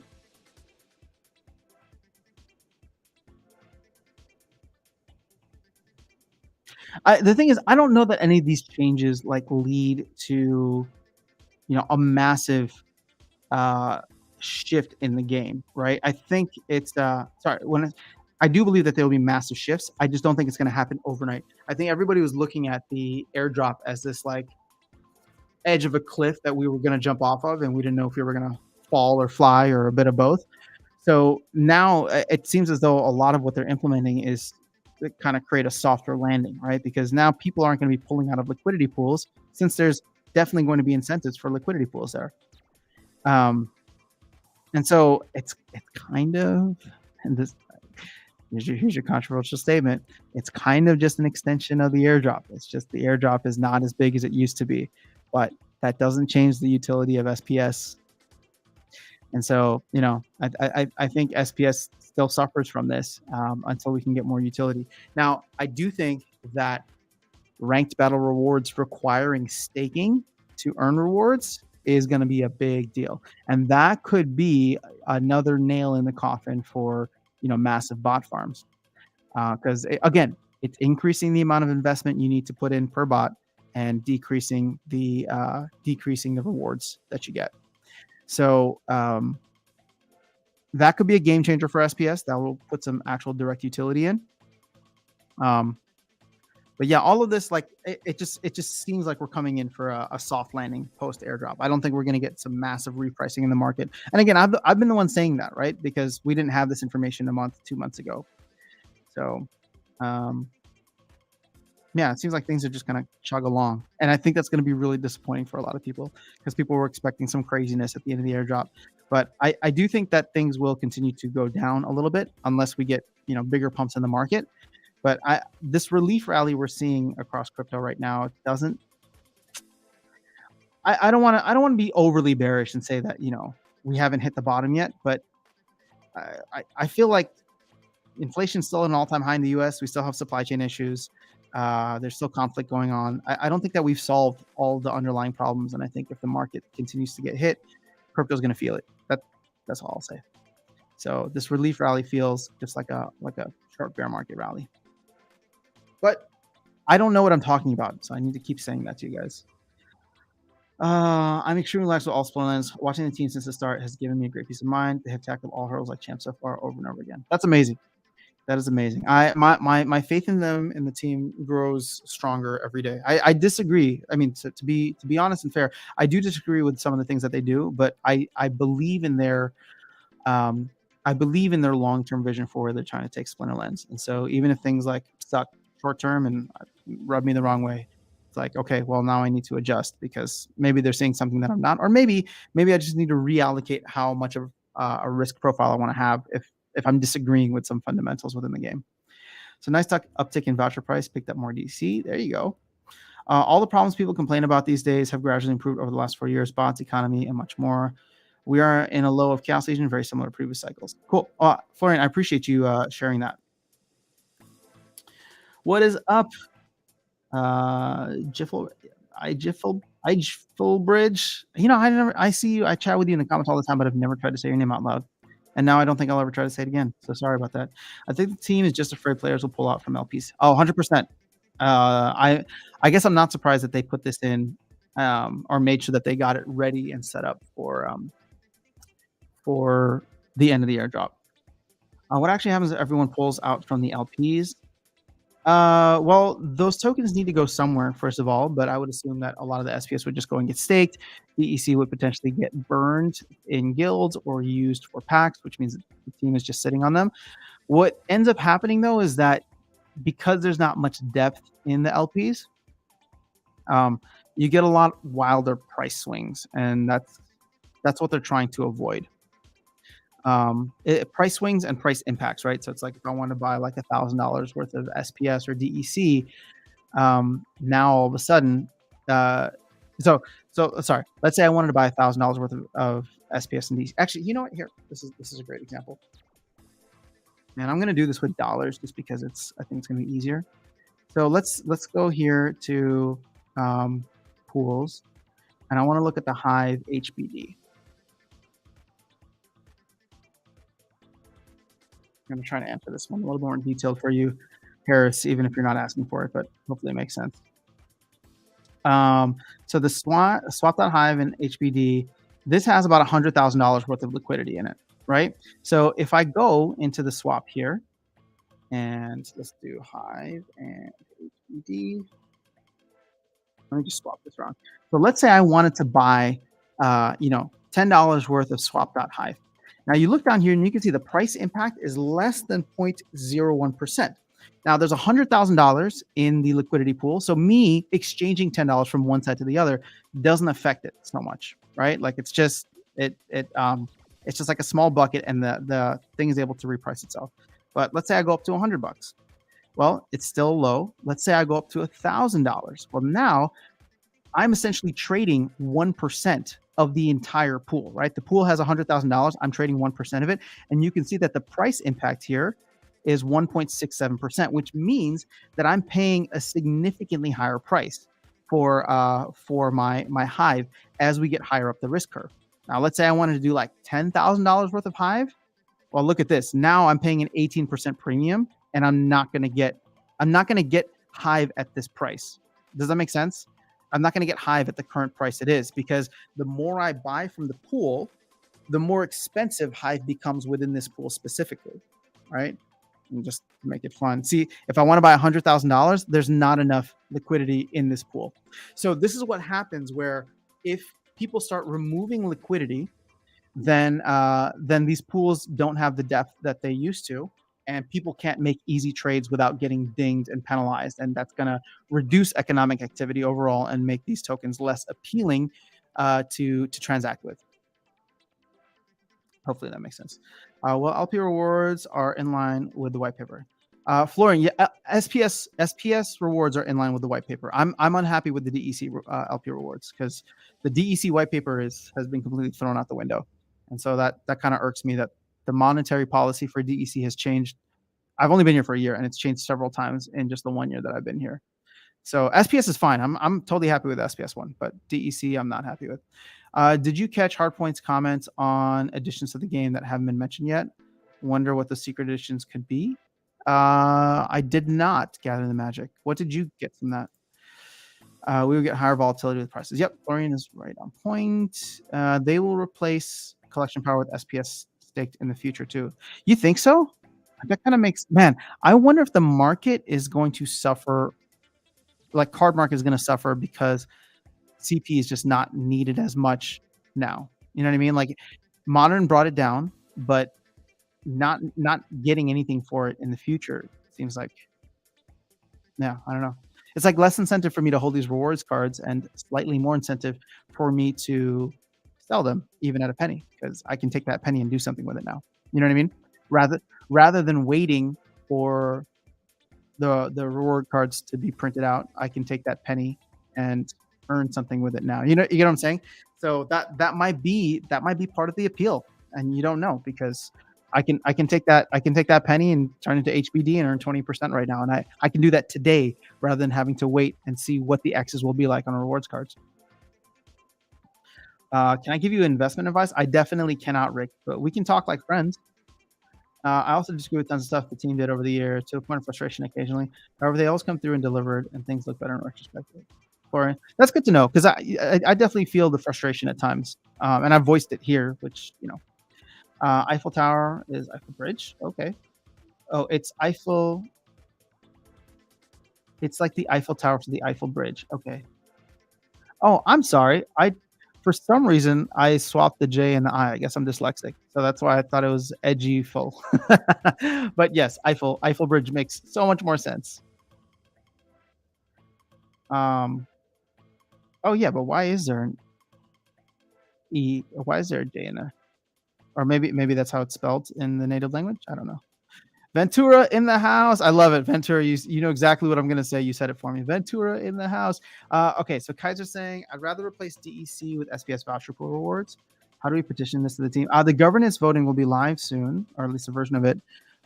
So can make a proposal, and if people like it, then we can make a change. But I'm not, I own a good amount of SPS, but I'm not like a large enough stakeholder to make a difference. I think what's going to end up happening, speaking truthfully with you guys, is the team members hold a significant amount of the stake, and outside of the team members, the top holders are probably people that the team knows well, right? Or OGs that would probably vote with whatever the team decides to do. So I don't know that proposals are going to catch a lot of traction, at least not right away, and unless they come in from either team members or OGs, right? That can kind of vote on them. So there is that. My name is Ijik. My bro's coming. Oh, okay, cool. Good to meet you. Mystic Force is jamming. What's going on? Maintenance finished. Sweet. Brave Tofu. Game is back online. Thank you, Brave Tofu. Game is not back to grinding. Let's do it. Izukan in the house. I love it. You guys all know how I'm gonna greet you. Stop screwing up voucher prices. Stop selling them after. I sell them every day. Be gone vouchers. Be gone vouchers. I don't need you. Y'all can get in on Rift Watchers now. All right, so let's go back to the game. Let's see what's up. Did they release patch notes for like what's there?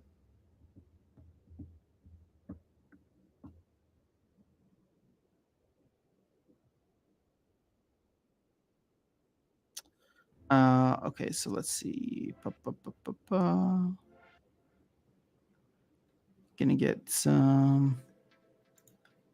Let's see where summoner prices are. I really am waiting for these to drop low.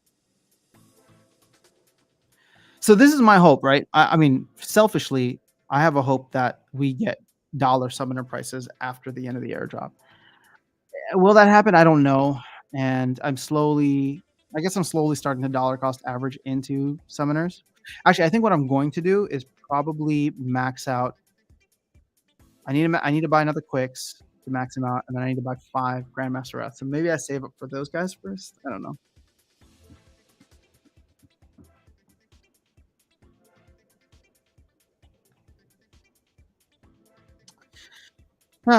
Well, yeah. Where are the legendary prices? Oh, actually, let's go back to Chaos Legion. Whoa, Uriel back over. Oh my gosh, price is going up. I missed out. I should have grabbed Carnage when he was $7. Oh wow, and we have nobody under $2 anymore. Interesting. Okay. Okay. No tournaments from. Yeah, I mean they should go live at some point today, but I don't think it's dependent on the maintenance. I think that's just when Weirdbeard has a chance to put them in. Might be time to get After Sound 2 and Dark Scholar up and running in case you guys run on ECR to play. Yeah, that's actually not a bad idea. I have been neglecting After Sound 2. So the thing is, I use After Sound 2 as kind of like a rental account, but I think delegating my cards there and playing isn't a bad idea. So the increase in voucher price is probably because the rewards they announced for vouchers. Probably. I don't think it's a terrible thing to have kind of like a place to hold vouchers now. So you're right. Actually, that does give a reason for people to hold vouchers now because you can earn on them. And I think I said this in the video that I posted last night that this does change vouchers for me just a little bit because I always viewed vouchers as a non-productive asset, right? It just sits there and I can speculate on the price and I can flip it, but I just don't have the time or energy to do that. So I always would trade it for, DEC, which earned airdrop points, or SPS, which I could stake and get more vouchers in SPS. So now that you can earn something from vouchers and have that liquid, you know what? You're right. I need to stop selling vouchers. Okay. I will stop selling vouchers now because I want to save them up for. Oh shoot, this is great. Now I can actually save. See, this is great. This is why I talk to you guys, right? Because I hadn't thought about this. Now I can save up vouchers, or at least a significant amount of vouchers, for Rift Watchers without feeling like it's just sitting there not doing anything. In a week from today, when the LP rewards go live, I'll at least be getting something for it. And as long as it doesn't fluctuate too much in price with Hive, which is what it's paired with, I'll be happy. CP will probably get a comeback with lands unless they get rid of it before that and replace it with a different system. But somehow I doubt that staking SPS is the sole solution they're going for. Yeah, I agree. I mean, don't get me wrong. I want ever more utility for staked SPS. But I agree with you in the sense that I don't think CP is just going to go away. Cryptomancer worked too hard on that, and I don't think that's going to be I don't think that's going to be a major element. Or I think it is going to be a major element in one way or another. We just don't know that yet. Maybe the team doesn't even know it. Hey, someone buy my kitty, please. How much are you selling it for? How do I buy DEC with a debit card? You can't. I don't think. You can buy credits, but then you need to do some market transactions in order to convert that to DEC. Just bought a Grum Flame Blade level 2 for $15. Non-investment device. Oh, that's so cheap. How did you get it for $15? I will try out the voucher LP pool. Saved all my vouchers since getting a node. Let me see here. How does that voucher pool look? And I'm kind of surprised that they did voucher Hive and not voucher SPS.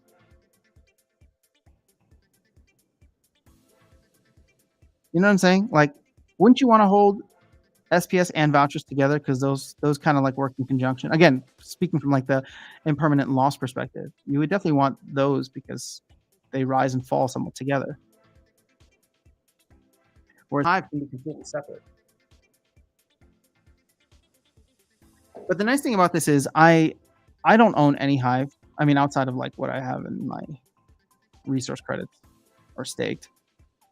But that's like untouchable to me. It takes like 1/4 of the year to unstake it. So it's like, oh, Hive is pumping. Let me Hive is pumping today. Let me unstake, and then maybe in 3 months, the price will be good, and I'll sell.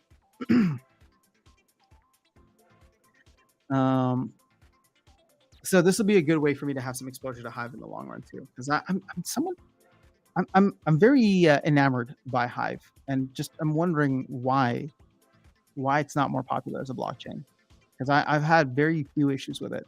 So I don't know if there's a stigma around it or if there's just some whale activity at the top. I have heard there's some whale activity at the top, so I don't know if that's what's causing it, but um, it seems to run well, especially for games.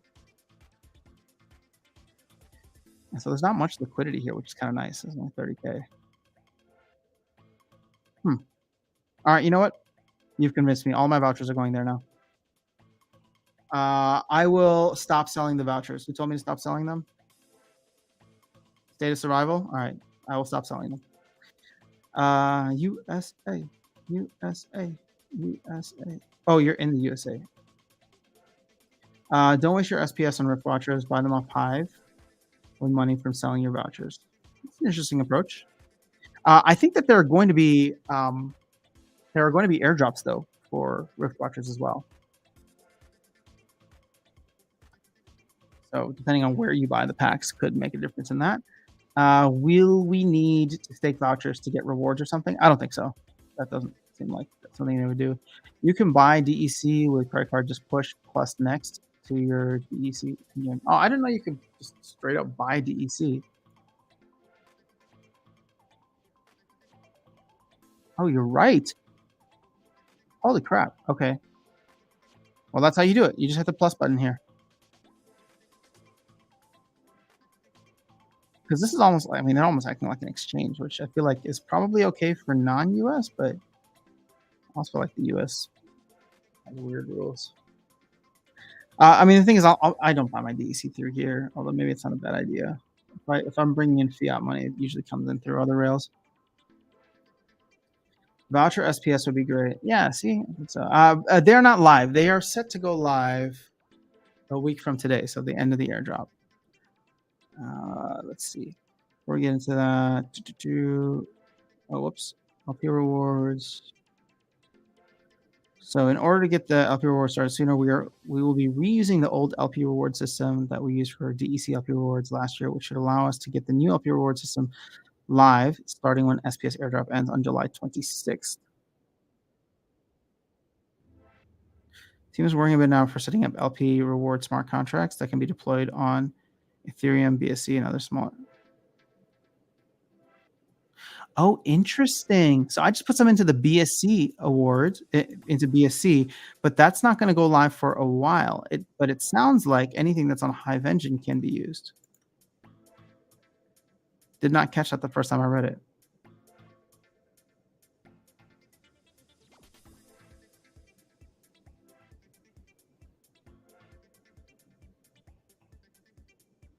We're working as quickly as possible to get the UI for claiming rewards ready by that time as well. Wait, where is this claiming rewards?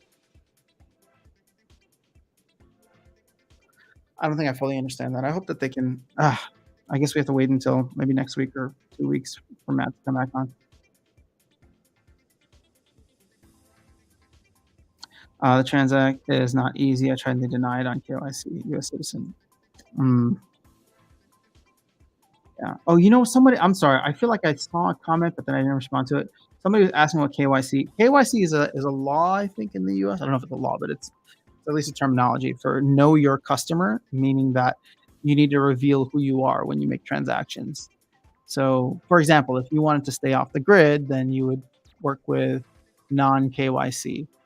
So, for example, actually, better example is if you want to play this game, you can set up a private wallet, have some money in there, and then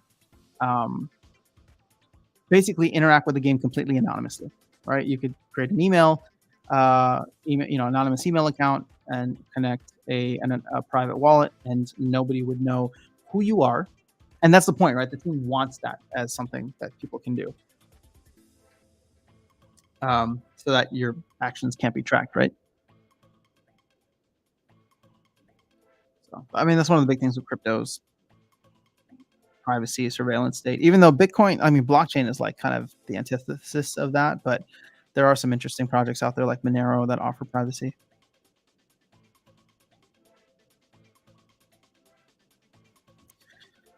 Oh boy.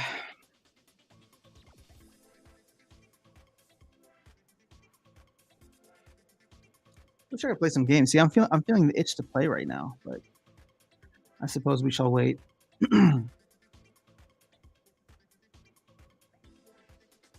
Yeah, I'm gonna try and catch Neil's stream later. I've been putting together my own kind of like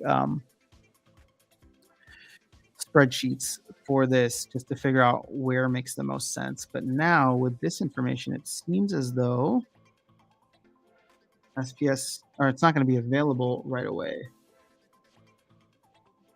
Um, it's not going to be available right away on BNB. So that's fine. I have some on Binance Smart Chain or PancakeSwap, but looks like it's just going to go live on Hive Engine for now. I hope that they'll give some kind of clarity on this, but again, we'll wait until next week. Which means for now, the best place to probably go is anything that's Hive Engine based.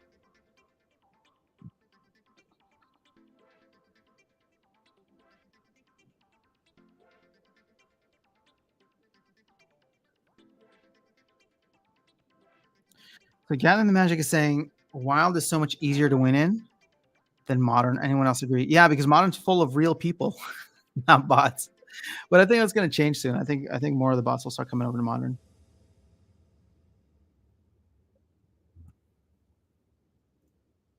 I would love to play right now, but at 45% ECR, I don't want to be at 0 in 9 games.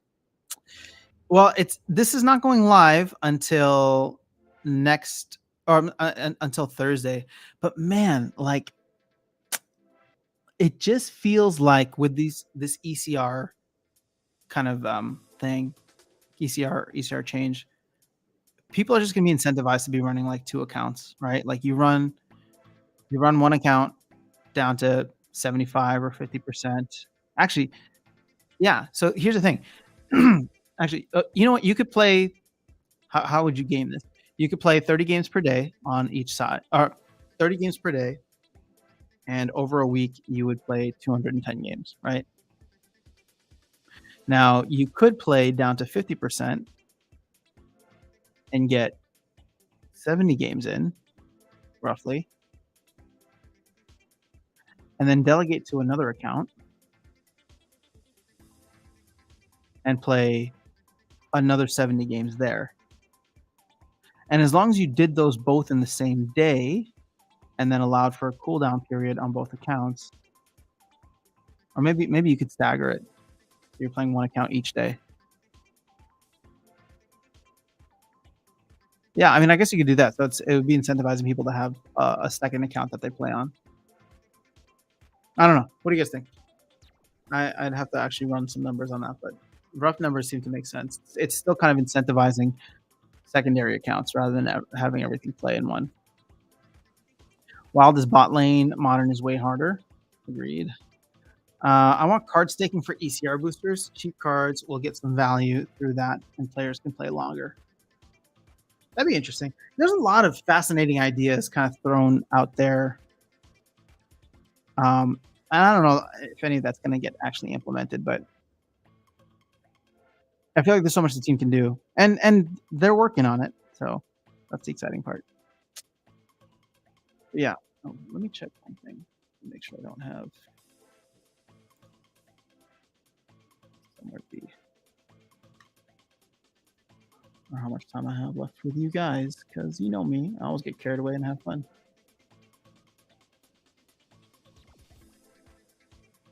Okay, we're good for now. I do have a ton of work I need to get on though.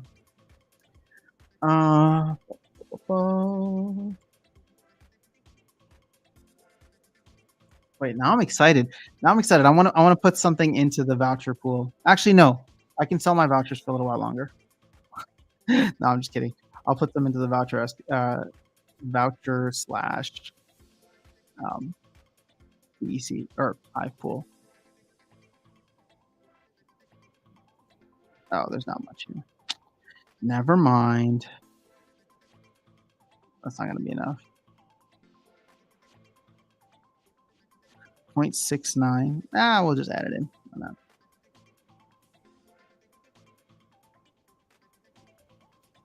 Brave Tofu, is the ECR fix where it takes 5% below already live? No, I don't think so. I thought that was coming in Thursday. In fact, that's exactly what they said. Thursday, July 21st.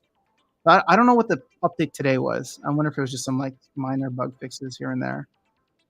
But I think a majority of what we're getting is coming in next on Thursday, because there's that, and then there is all of the focus changes too.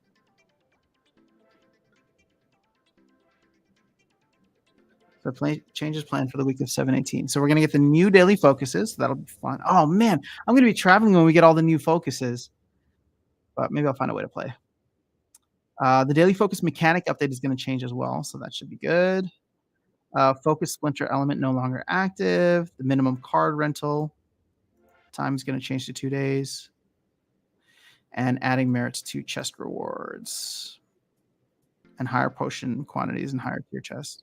Actually, I don't mind this because I don't like buying potions. It's funny because I don't like getting potions and I don't like buying potions, but I guess it makes sense. Because I burned through everything that I have already, so I must have been collecting that for who knows how long. I also find it amusing that people don't want bots but are staying in wild because it's easier due to bots. Easier due to butts. Again, I think the community is just very divided on bots. So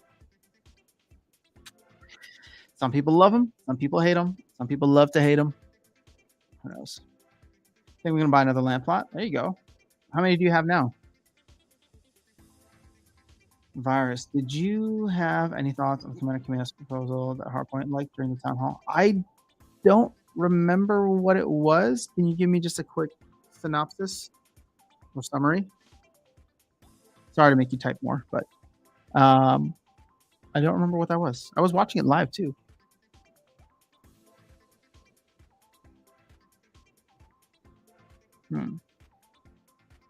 I have one. The wife has a plot. All right, cool. So I'm kind of similar to you. I have two plots as well. So it'd be nice to get another plot, especially when like the land stuff comes out soon. So that should be exciting.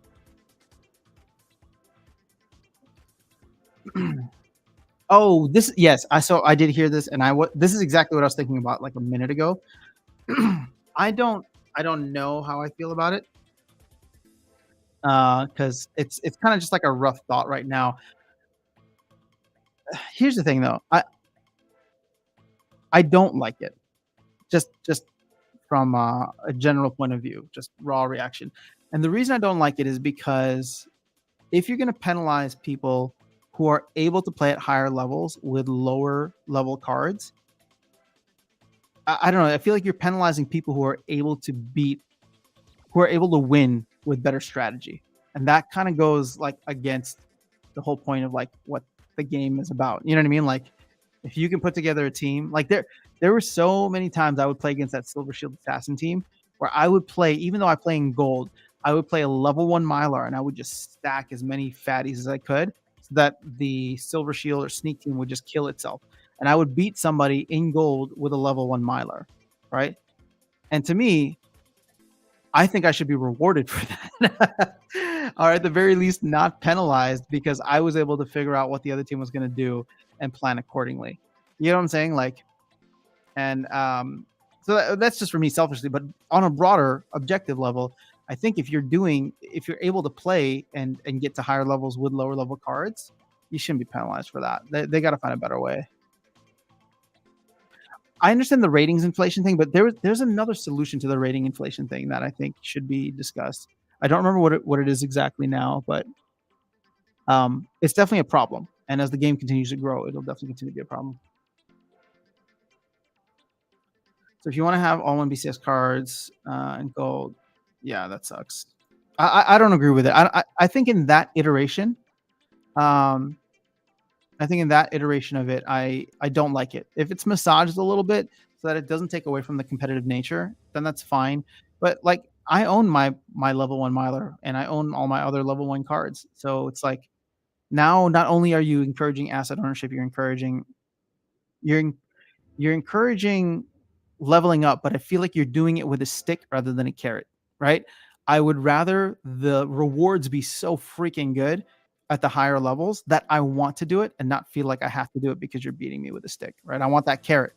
And who eats carrots? This should be like a cake analogy, right? Like a donut analogy. There should be a donut at the end of the stick, not a not a freaking carrot. All right, I think bots are essential to the devs now, like a Batman Joker relationship, keeping each other on top of their game. Yeah, well, I think bots provide a service as much as people don't want to admit it. Bots allow for the cards to be farmed at a reasonably fast level if the player base isn't there to do it, as well as provide lower asset values on the market for new players. So again, it's like this is the reality. How are you going to take advantage of it? Are you going to buy these cards when they're going for a penny, or are you going to complain about the fact that bots have killed, the economy? And here's the thing: both things can be true. The bots killed the economy, but I'm also going to take advantage of the fact that there are cheap cards.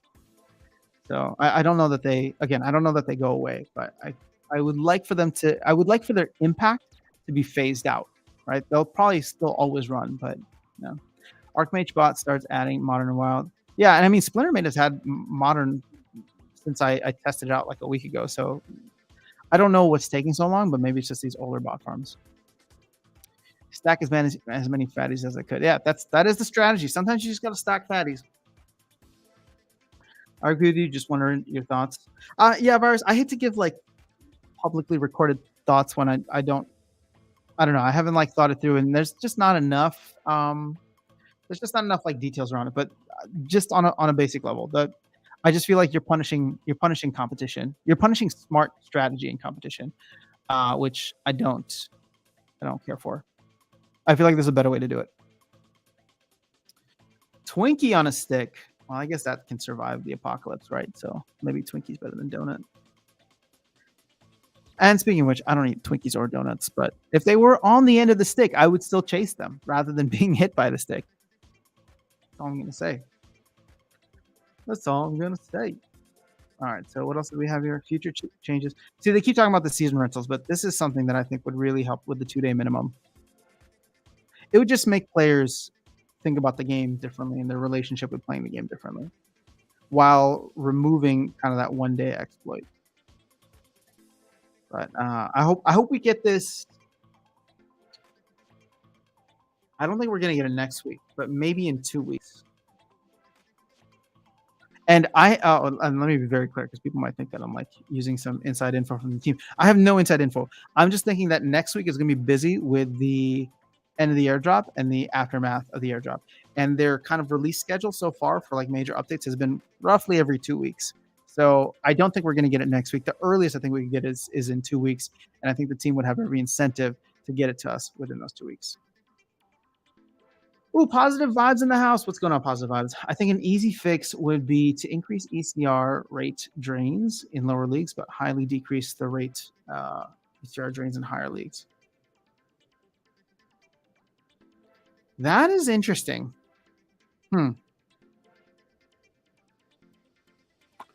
It kind of plays into the it kind of plays into like the whole like staking SPS, or not staking, but the ECR potion and how you need to treat each league differently. It's an interesting solution. I don't know that the team would ever go for something like that.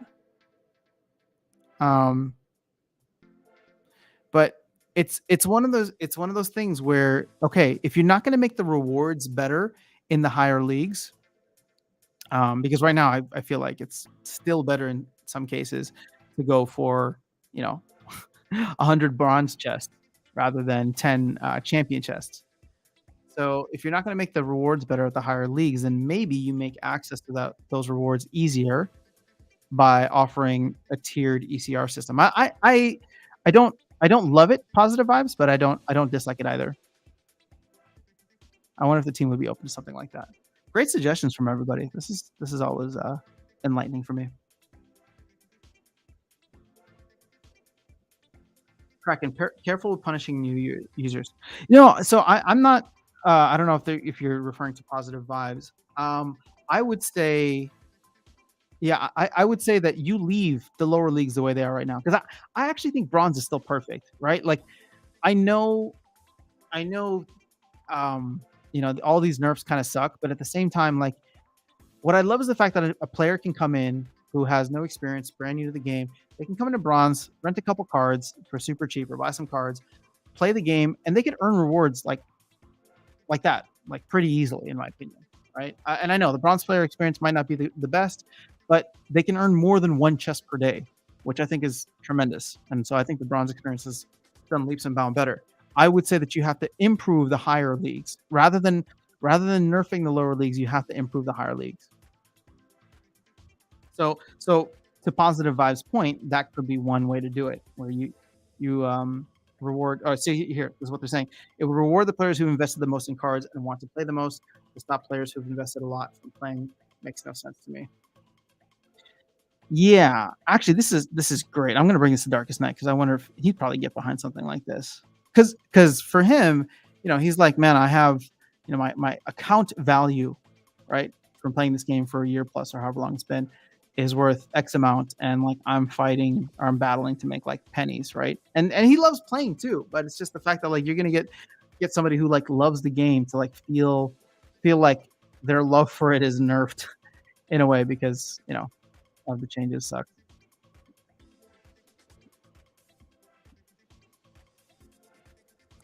Yeah. Uh, that's why I think ECR regen based on CP. Ooh, Chris with another fantastic idea. Huh. Well, that would definitely get people to hoard CP, and would give CP some actual value.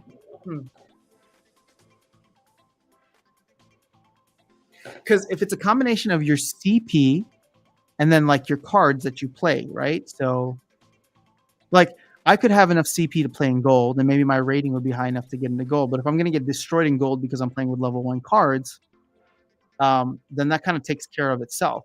So I would still want to play in my lane and level up cards as I could over time. Ooh, these are some good ideas, guys. I'm a fan. Uh, nice idea for sure, Chris. Hey, all right. Well, you're getting some buy-in from some of the. I don't know if they're OGs, but I know Positive Vibes and Brave Tofu definitely have a lot invested in the game. I like that line of things. Sounds like a donut. All right. We need more donuts and less sticks, guys. We need more donuts and less sticks. This does make me excited for governance voting to come out, because one of the things that I love about here is we get such great ideas, and if I could use whatever platform I have here to spread those ideas, again, they're not mine. They're Chris and Positive Vibes have all been giving some fantastic ideas. So if we can just use this as a place to like brainstorm together a couple times a week, and then put those in and get the rest of the community behind it, I think that'd be awesome. It's just I don't know what the functionality, or sorry, I don't know what the limitations of the governance will be, because it sounds like initially the governance is only going to be like LP based. Like, again, I couldn't understand what they were trying to say by this, right? It's like once released, it'll allow the SPS staked SPS holders to propose and vote on changes to the liquidity provider rewards, among other things. So I would want among other things to mean everything else. But actually, you know what? Maybe if it's just SPS governance voting, does it just have to do with SPS related stuff and not game stuff? It should be all game stuff, right? Otherwise, what's the point? Speaking of it, when are we getting Darkest Night to narrate some lore? Ooh, I'll have to talk to him about that. He's a busy man. He's traveling right now, but we want to make it happen, because I know you reached out to Nate and got that response, Brave Tofu. So we definitely want to make that happen. Randy K, what's going on? Randy K in the house. Remember to change from top chat to live chat and click the like button. Oh, thanks, Randy. What does chop chat? What does top chat do? Is that just like? Isn't that just comments that have been liked the most? But in a live setting, you can't even like comments, can you? Mm-hmm. You're gonna learn something new. No, you can't even like comments. Interesting.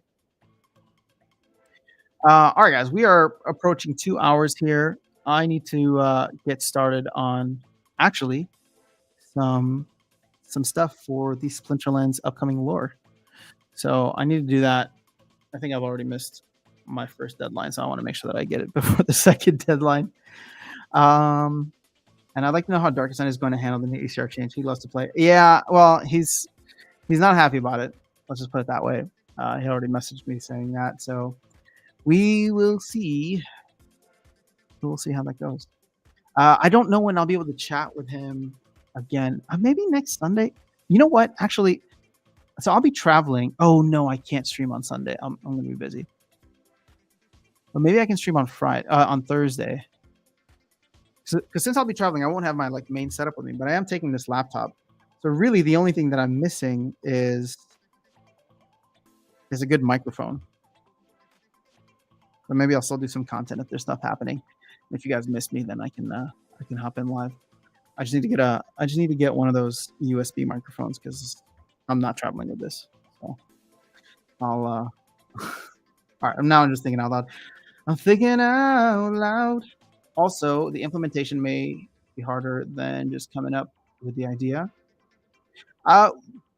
Chris, I mean, implementation is always going to be harder, but I actually don't think that this is a very difficult idea, because if they're going to do any kind of ECR regen, they're going to have to like make base changes to the code, and it's just going to be, where is that directing to, right? A lot of people wanted ECR regen to be based on how much SPS you have staked, or how much, blah blah blah, whatever the case is. And now this is just another idea, and it gives utility to something that is not going to have utility soon, which is CP. I mean, yes, CP still has utility from like a league standpoint, but I don't know. I like it. I like it. It seems to make sense. And I haven't thought through what the potential negative implications would be. But we'll sit on it and see how it goes. All right, guys, I'm gonna hop off and get started on some of this stuff. I will not do like a card giveaway today, but if you want to throw your IGNs into the chat, I'll send everybody just a little DEC, just as a thank you for closing out this stream with me. And is the airdrop done already? No, snapshot's still going. Wow, this is a long snapshot today.